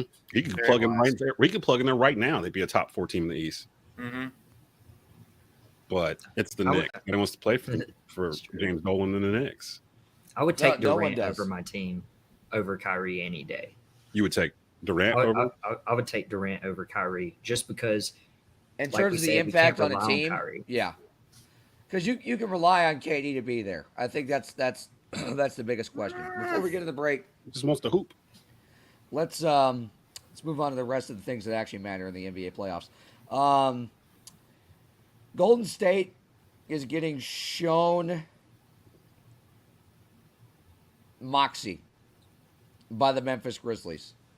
Just like Carolina's not scared of the big bad Boston Bruins, Ja Morant and this upstart Memphis Grizzlies team is not afraid of Draymond Green, Klay Thompson, Steph Curry, this mystique. There's not a whole lot of guys that are going to go talk smack to Steph Curry after a game. Ja Morant is that guy. But I want to address something. Draymond Green can say whatever the hell he wants to say, number one. And anyone who thinks otherwise is wrong. Ryan Russo, I'm looking at you. There's a reason Draymond Green has his own podcast, and Turner Sports pays him to talk when he's not playing. It's because people want to hear what he has to say. I'm going to echo what J.J. Redick said the other day. About the only time he's ever said anything smart in his entire life. I'm kidding. J.J. Redick. I like JJ. He's actually pretty good. JJ's a very intelligent Saving guy. First Take right now. I really like him instead of Mad I just wanted to make a Duke joke. We'll allow it. We'll allow it. No, we won't. You'll allow Carry it. on. I'm going to echo what he said. There's a reason Draymond Green's paid by multiple outlets to talk and has his own podcast. It's because people want to hear what he has to say. The edge he plays with, like a hockey enforcer, is what makes him great. It's what makes him important to that team. There's been guys like that in the past in the NBA, on title-winning teams. Rasheed Wallace, the mid-2000s Pistons. Bill Laimbeer. Kevin McHale played like that. Kurt Rambis played like that. There is a long history of guys that are willing to throw other guys around like rag dolls if it means winning the Larry O'Brien Trophy. But the problem is that the game has changed. The rules have changed. Where back then that was a common foul, and now it's like flagrant too. Right. Here's the thing. Yes, the game has changed. The rules have changed, but the edge that he plays with, whether it's within the rules or not, is why the Golden State Warriors keep him around. They don't mind what. Plus, he's just a good player. They don't mind when he does things like that because they know they can back it up, right? They know they have that, they have that in them. This whole shut up and play thing with Draymond Green, stop talking, I didn't mean to do this, that, don't talk on a podcast. He has a podcast for a reason. Anyone who says shut up and play, it's like the shut up and dribble thing. It's exactly But this has everything to do with basketball. Telling Draymond Green to shut up and play and not say anything off the court is like telling Ja Morant not to have fun when he's out there on the same court as Draymond Green. What makes Ja Morant great and what makes Ja Morant special is that he plays with a carefree, joyful energy. If you tell Ja Morant not to dance after his teammate hits a three or after he hits a three, you tell him not to smile, not to have fun, that is the same exact thing. Period. You got to consider where it came from too. It came from Mike Mad Dog Russo, older Caucasian man in his 60s, and who's also notoriously an idiot. But it's that mentality. When he said it, when I heard him say it because I happened to be watching that day, when he said it, I don't even know why he's on First Take. Number one, his show on MLB Network isn't even that New York audience. Nostalgia. His show on MLB Network isn't even that good. If he doesn't know what he's talking about on there, he damn sure isn't going to know what he's talking about on ESPN.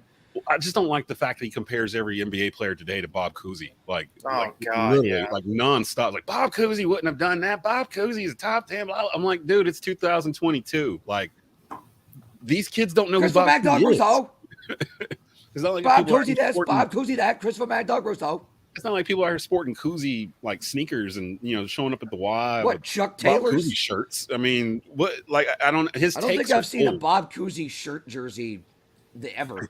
His takes are like they sound really really old, and I feel like when JJ is in there, he's trying to show them that they should have him instead of Mad Dog in there. Like I feel like JJ is like campaigning for a seat. Like There's a Max lot of Kellerman guys seat. that are basically look. I would call Will Kane back from Fox News at this point. He'd be better. I don't miss Will King. I don't miss him on there at all. But not JJ is good, and this actually should be a topic because JJ's pretty good. Ryan Clark is good. Marcus Spears is good. I like what they're doing with the rotating around. Yeah, and because it was Stephen A's show anyway, and that's basically right. what they're doing. Well, they just don't need to bring Ryan Hollins on ever again, though. He's been gone for a while, right? Good. He was the one that annoyed me the most. The I fact wanted that to you strangle brought a him. former Charlotte Bobcat on the show automatically is an L. The dude Ryan is Hollins like, did play for the Charlotte Bobcats at one point. Sadly. and the thing He with did nothing.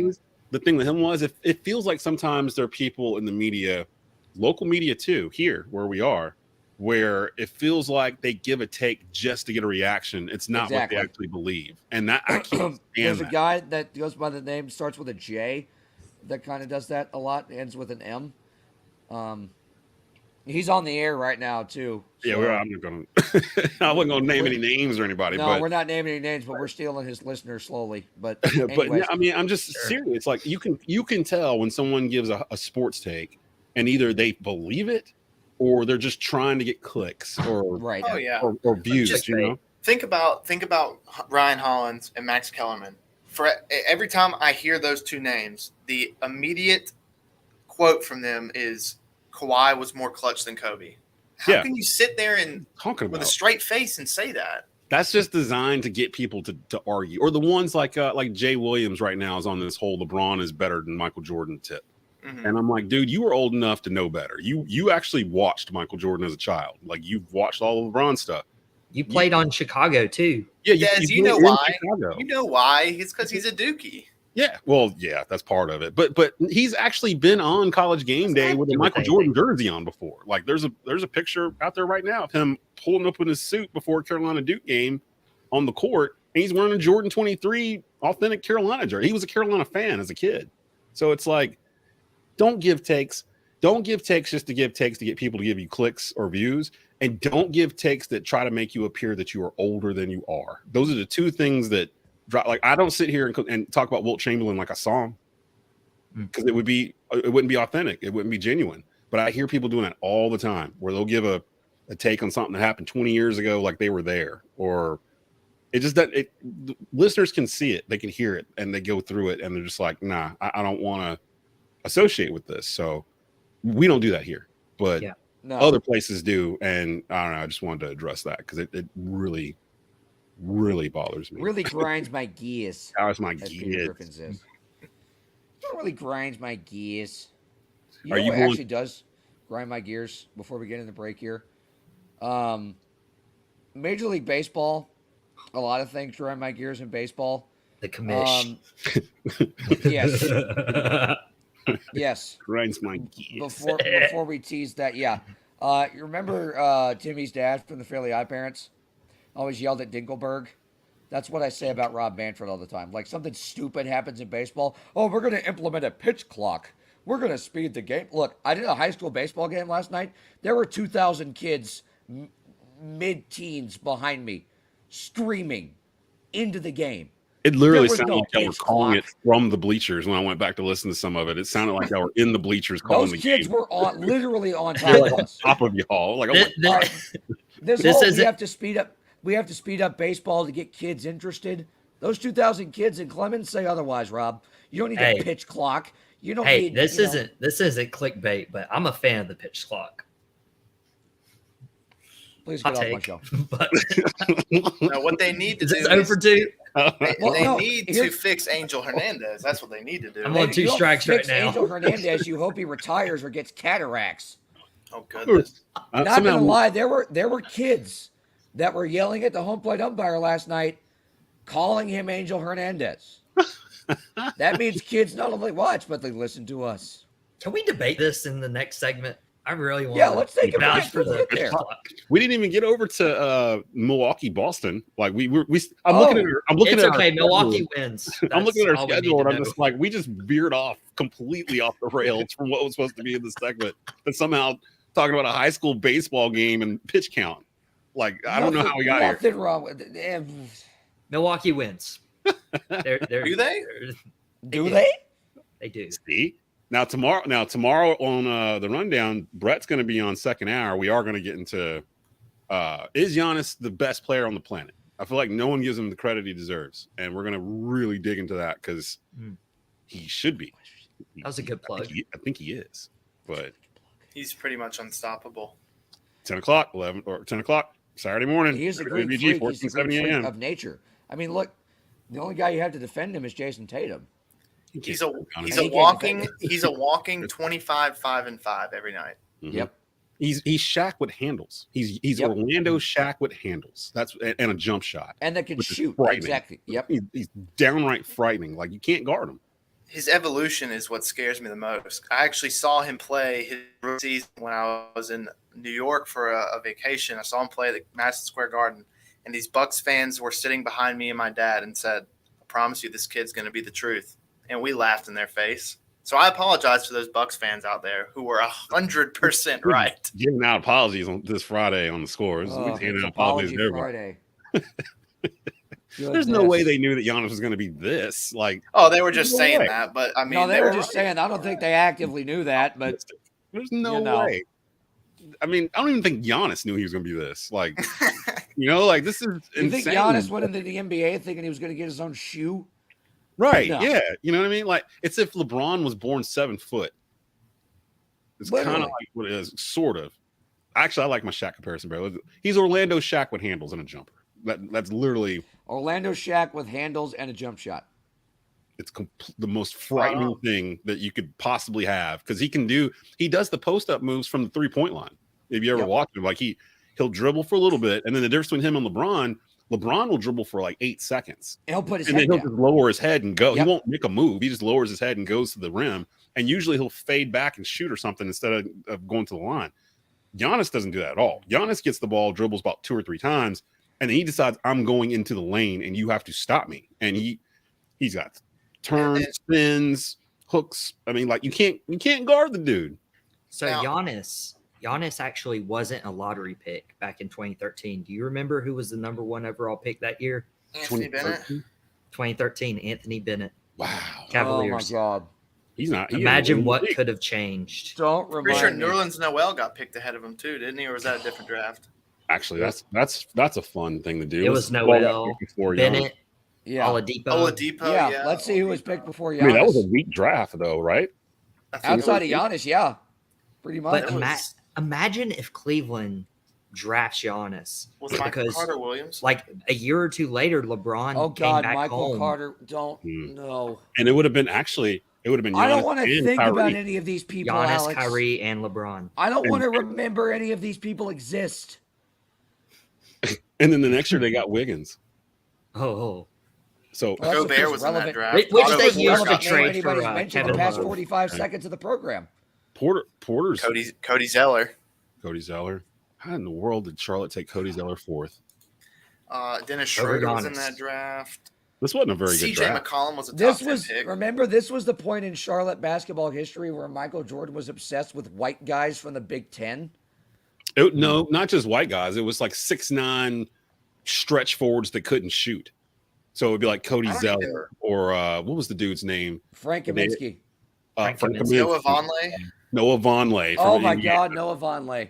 That was just like 2 Oh. years left. I mean, it was just like every year they drafted the same guy over and I over. don't even and over. think Charlotte I don't even botched a think you lot can of be picks. mad at Charlotte in this draft because this is just horrible. Yeah, they really made like a lot. the first 5, besides Oladipo, like the first 5 picks were terrible.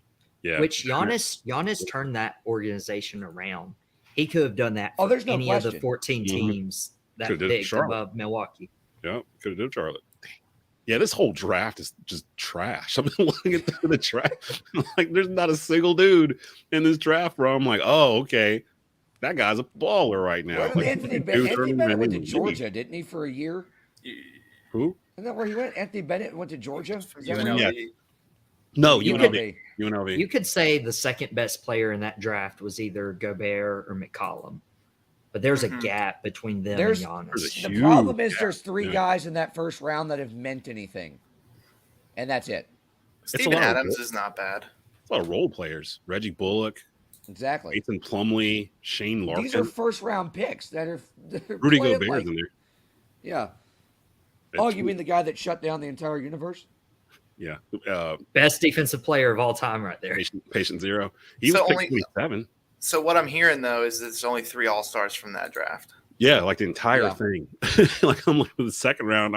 You might know who Jeff Withey is from Kansas? Ooh, Kansas. He was like a big guy, wasn't he? He was a center. Oh yeah, that's right. He was like Drew Timme.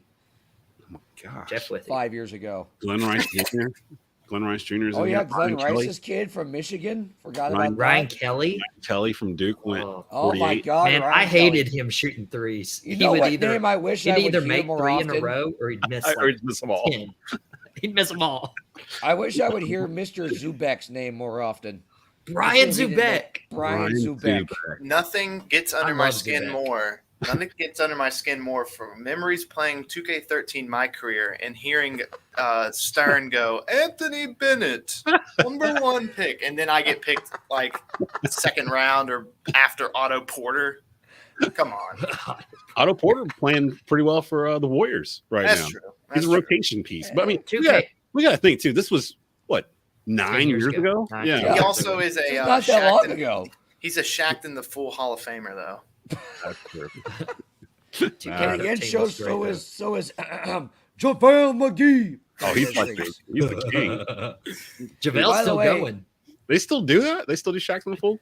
A shout out to the NBA on TNT crew because NHL on TNT had its debut of the Stanley Cup playoffs last night before we get into the break and talk about baseball. Rick Tocchet brought the Stanley Cup over to Studio J to the Inside the NBA crew. Shaq held it up. That was awesome to see. He asked Rick Tocchet how many beers you can fit in it. Fun fact, there are 14 beers that you can fit in the Stanley Cup. 3 full bottles of champagne per Rick Tocchet, who has won it as a player and a coach. Ernie Johnson held it up barely above his head. Probably. I see where you're going with this. A little bit of bow tie helped. Kenny Smith held it up. And then Charles Barkley refused to touch it.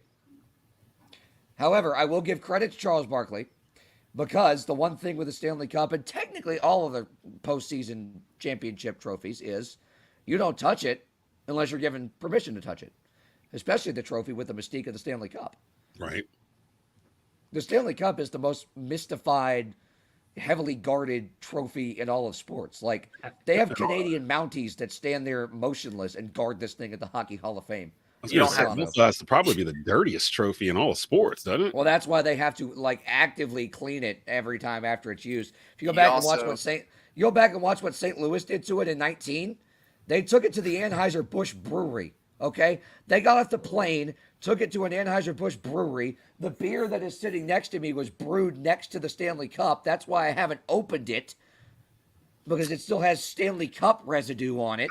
Well, you got to also think about this. The NHL doesn't have a Rob Gronkowski that's going to spike the trophy on the ground and dent it. This is also why no one touches the conference championship trophies. If the Eastern or Western Conference champion touches the conference championship trophy, they lose. The only team that's ever avoided that was the Washington Capitals. They were like, hey, we've never won a Stanley Cup, so not like we can be cursed any more than we already are. Plus, they played Vegas, so. Have we covered 3 sports in this we one really segment? have. Like, are we counting high school baseball in this too? Because that was we touched on that segment too. Baseball, basketball, hockey, NASCAR. What's that about? No. Before you go to break, shout out to West Forsyth's boys baseball team for winning the CPC conference tournament last night, and shout out my call. Thanks. So shout out to the East Forsyth softball team for winning the girls CPC championship last night. We'll have both. We'll have state playoffs Tuesday. I don't know where or who yet. From East, I know East Probably baseball will be at home.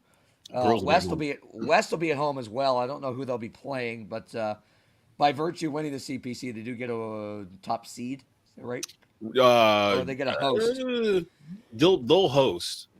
because they're the 1 seed. East will host because they were the regular season champs. So, and I'm not exactly sure where we're going to be for that. I know we'll have some kind of baseball on. I think East softball is playing Tuesday, so we're they were in the state championship last year, so we're thinking about following them a little bit too. So yeah, y'all are in Winston-Salem, right? That is correct. Where it's sunny, but it's not going to be sunny for long because I think there's more storms coming. We just had a tornado warning. The sun is out right now out of my window. How close are y'all to Wilson? How close is that to Wilson? That's on the other side of the state. That's like yeah. I was about to say, got the Conference Carolinas baseball tournament going on down there. So shout out. What about the Wilson Tobbs? Summer Ball's second best team. They are actually sponsoring the tournament. It's the best summer ball team not named the Carolina Disco Turkeys. Okay, but yeah, we need a break. We've really gone off on a tangent here. It's been fun, but we have to actually get back to some semblance of structure. You are listening to The Score with Brett Wiseman on TobaccoRoadSportsRadio.com. Kim Source Direct is a single source supplier. In business since 2007, they have over 80,000 products for customers just like you. Located in the heart of North Carolina, they supply cleaning products all throughout the Southeast. Whether you're a commercial business, office, or municipal building, looking for wholesale cleaning products, chemicals, cleaning equipment, or service, they've got you covered. Please reach out and start saving money today. Stop by their store open to the public and save. Kim Source Direct, 1207 South Park Drive in Kernersville. Give them a call at 336-515-9990. Order from the website at kimsourcedirect.com. Hello, my name is Sabrina Kuhn Godfrey. I'm running at large for the Board of Education, making sure all students have quality, accessible, and equitable education is my priority. It would be an honor to serve our community as a member of the board. Vote Sabrina Kuhn Godfrey for BOE during early voting or on primary day, May 17th. Paid for by Sabrina Kuhn Godfrey for BOE. Ideacom NC, a trusted telecommunications company with 60 years of experience in unified communications. Ideacom is about more than just phone systems. They provide a full range of communication solutions. Whether your business is big or small, from churches to schools to fire departments, depend on the best in cabling, phone systems, IT support, and more from Ideacom of Central North Carolina. Top-rated customer service that cares about your business needs. Check out all the host of solutions at IdeacomNC.com or call it 336-854-4455. Ideacom NC. Area softball stars. Register for the Diamond Star Softball Transfer Portal Showcase June 14th and 15th at Bob Lewis Park in Asheville, North Carolina. This showcase is for any player currently in the transfer portal or any JUCO player. Get the opportunity to showcase your skills in front of college coaches from all levels. Over the two-day event, players participate in evaluations such as softball skills and metrics by College Sports Evaluations, drill and team practice participation, and playing in 3 games. For more information, visit DiamondStarEvents.net or email Coach Ben McKinney at bmckinney@DiamondStarEvents.net. You are locked into Tobacco Road Sports Radio's TGIF lineup. Cause it's Friday, you ain't got no job, and you ain't got shit to do. I ain't set this up. I ain't know nothing about this. This is the most incredible thing I've ever seen. Damn it. Hey. You're welcome. TobaccoRoadSportsRadio.com. Welcome back to The Score with Brett Wiseman here on TobaccoRoadSportsRadio.com.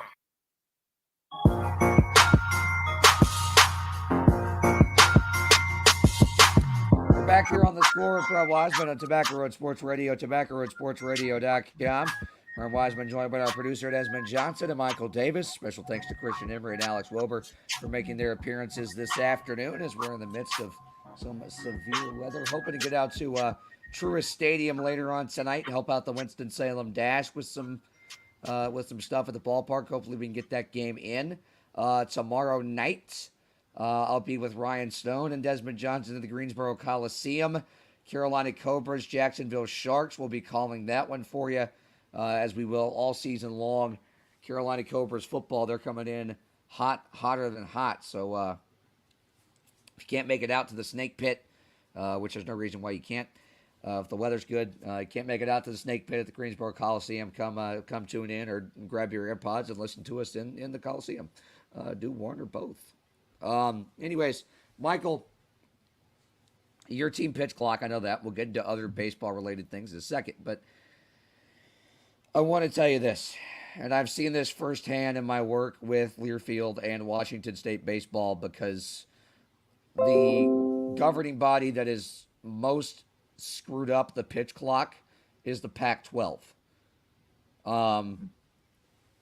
There's a way around it. Yes, there are violations, and technically if you violate it, it's a balk, and the runners get to move forward, where if there's no runner, the batter gets into there's so many rules with it that actually make the game longer as a result of it being violated. You know how you get away with not making the violation? You step off the rubber, and then step off, and then step off, or throw a pick off. Step off, pick off. You could step off 9 times in one at-bat, run the pitch clock down to 1, step off, and it resets. That defeats the entire purpose. Now, the modified pitch clock that's being used in AAA right now is a success. It's shaving time off of games. But here's my thing. Those kids last night in Clemens didn't care how long the game was, even though it was only 7 innings and not 9 because it was high school. Those kids didn't care how long the game was. This whole, we got to shave time off of games. Look, I get that we want to reach a younger audience, but at some point, the integrity of the game of baseball is going to be thrown into the mud. So you have a question to ask yourself if you are Rob Manfred, and the brass of Major League Baseball. Do we ruin baseball further to gain 5% more fans, or do we keep the loyal me and the other 85-90% of loyal fans? What do you do? Because you can't ruin the game. You need to come to a conclusion, which is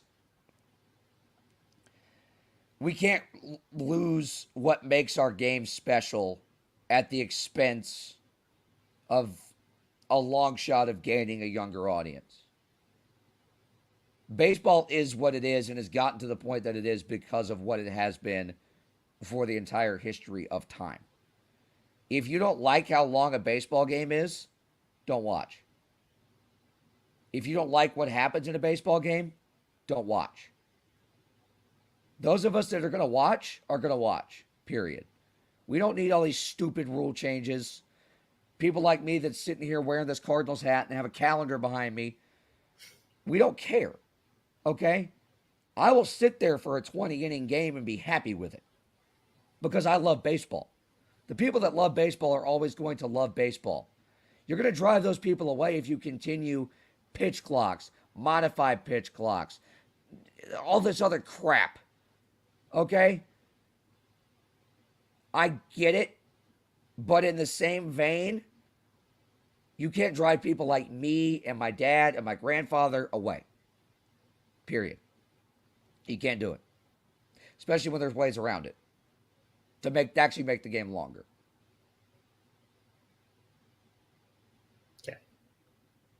So every time I've heard this argued or debated, it's always the traditionalist aspect, which I was against agree. The designated hitter too, so there's that. So with the, I'm obviously team pitch clock, okay? With the pitch clock, I don't know if there's anything being taken away from the game. Like, baseball's still getting played, okay? With the pitch clock, you're making sure that the pitcher has a time to release the ball. The NBA used to not have a shot clock. They implement a shot clock.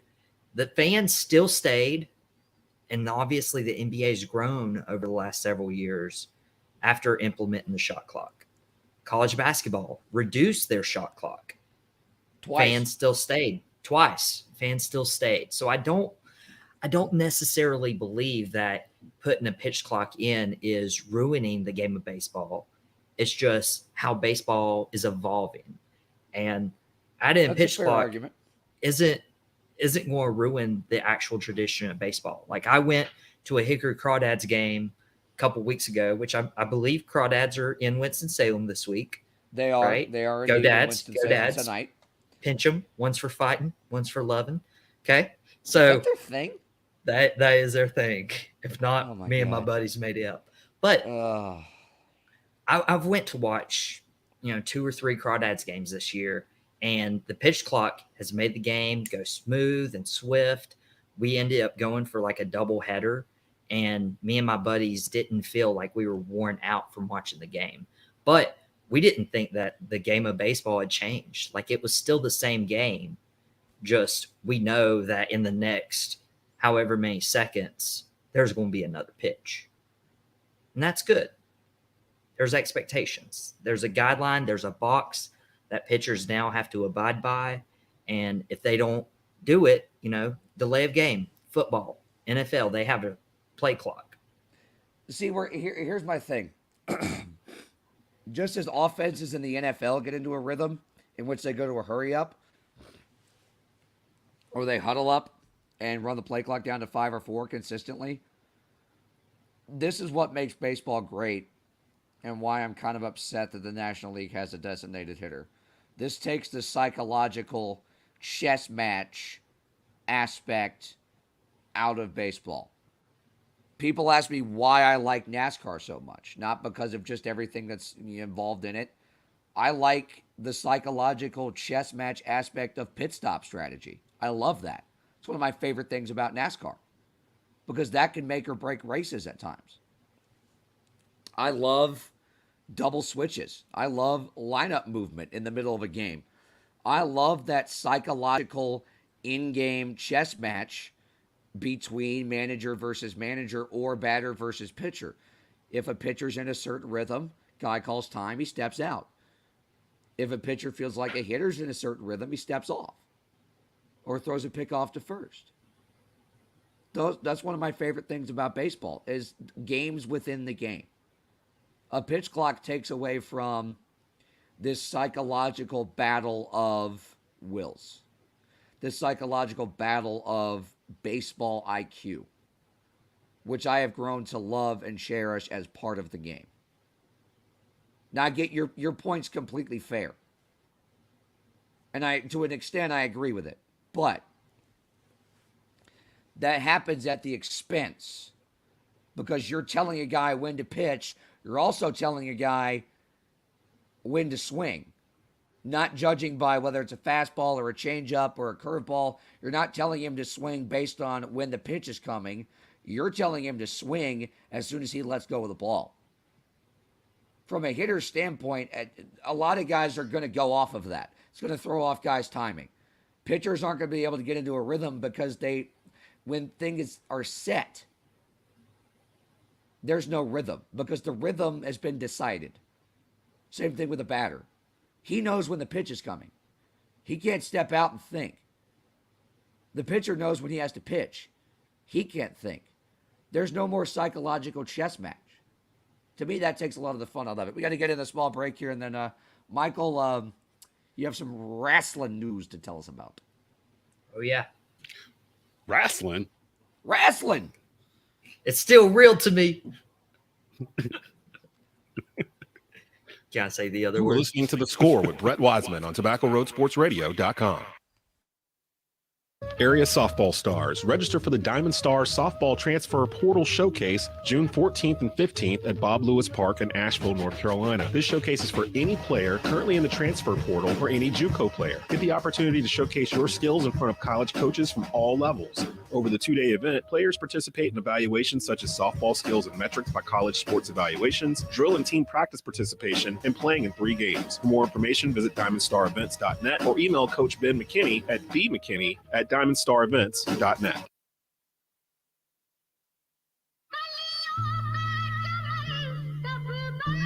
Carolina Cobras. If I take that field, and my game starts to slack, I have no fear. Because my brother got my gun. Catch them all season long. That's all we got. That's all we got. On your home for Triad Sports. Oh, are we right here? Are we right here? Oh, wait, TobaccoRoadSportsRadio.com. Blue Naples Pizzeria in Kernersville is now hiring. Come work for one of the best Italian restaurants in the Triad. Currently hiring dishwashers, cooks, front cashiers, and more. Great hours, great pay. Give them a call at 336-993-7707 or stop by and inquire at 1519 Union Cross Road in Kernersville. Start working this week. Blue Naples Pizza. Welcome back to The Score with Brett Wiseman here on TobaccoRoadSportsRadio.com.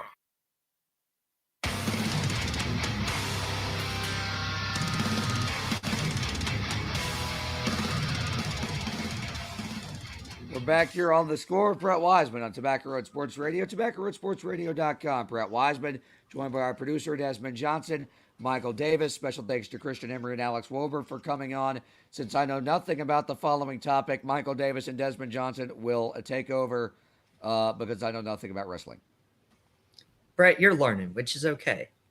So WWE, what they call WrestleMania Backlash, is this Sunday, 48 hours away, maybe about 51 hours. But they have hyped a tag team title unification match 1 month after Roman Reigns beat Brock Lesnar to unify those titles, which I called on the show a couple months ago.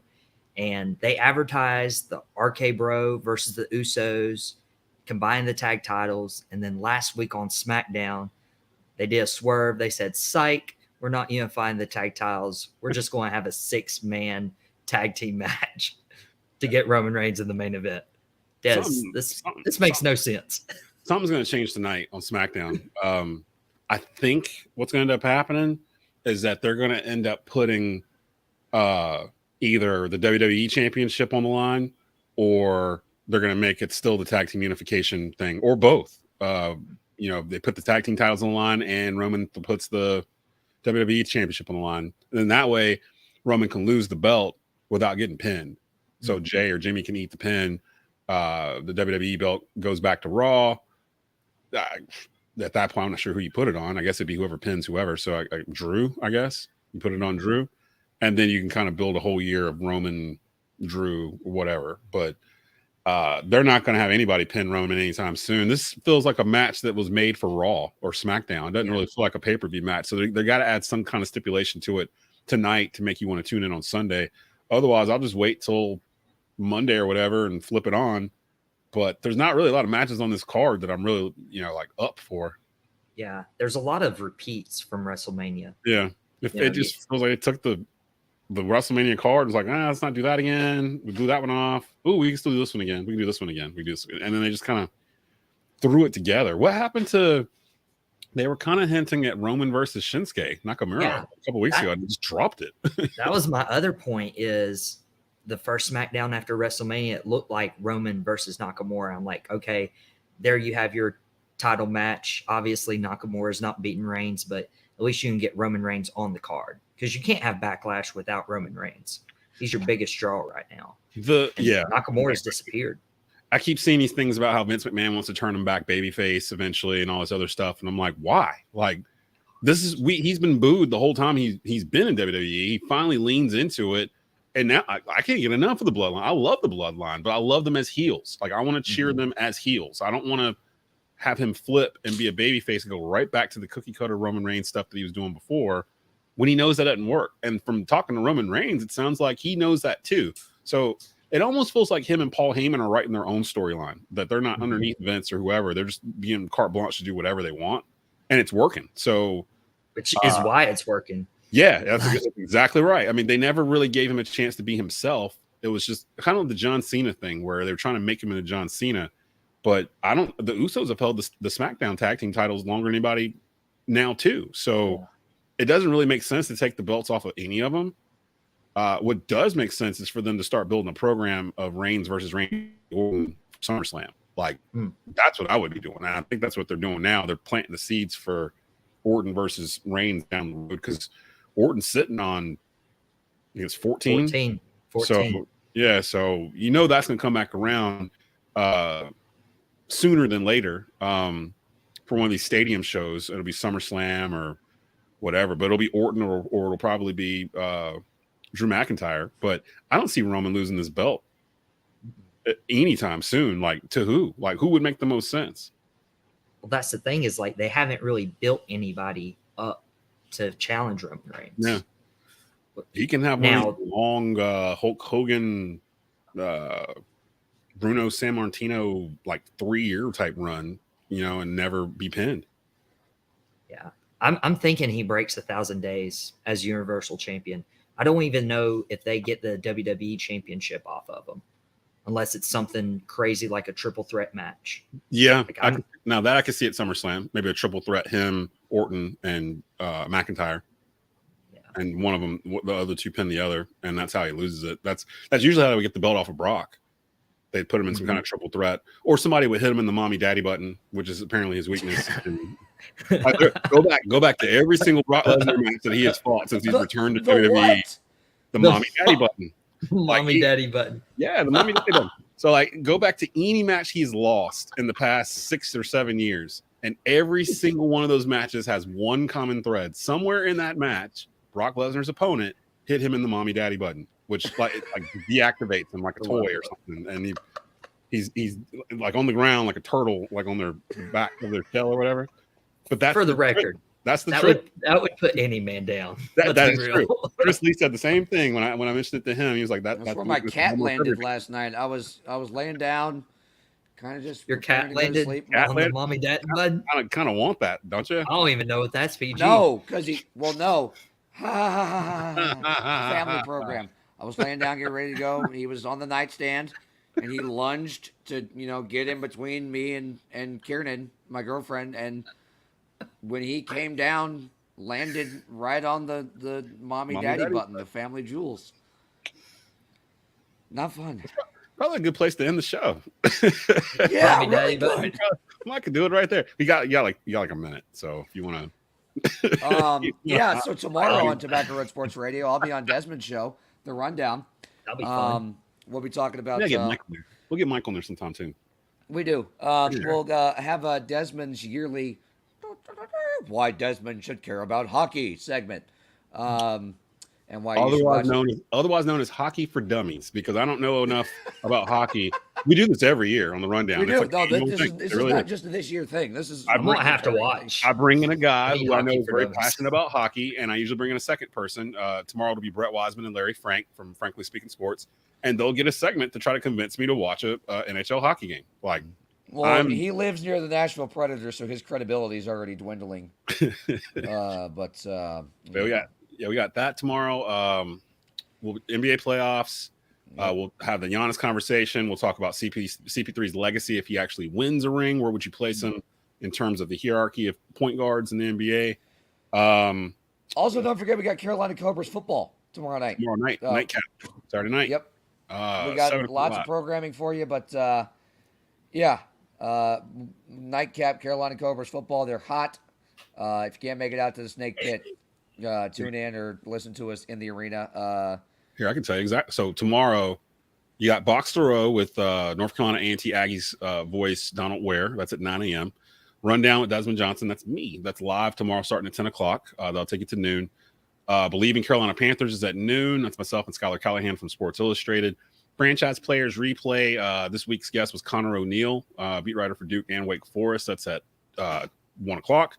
Sports Wire Radio Live is at 2:30. That's 3 hours long. And then the Snake Pit at 6:30, which is Coach Resignalo's weekly show with Ryan Stone. And then the Cobras and Sharks at 7. And I believe we have a pre-game show. Do we not?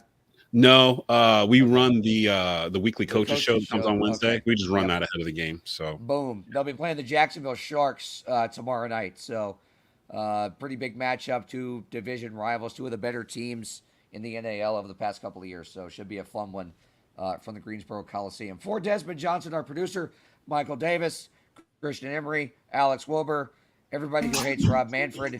Good night. Protect your mommy daddy button, friends. That means no.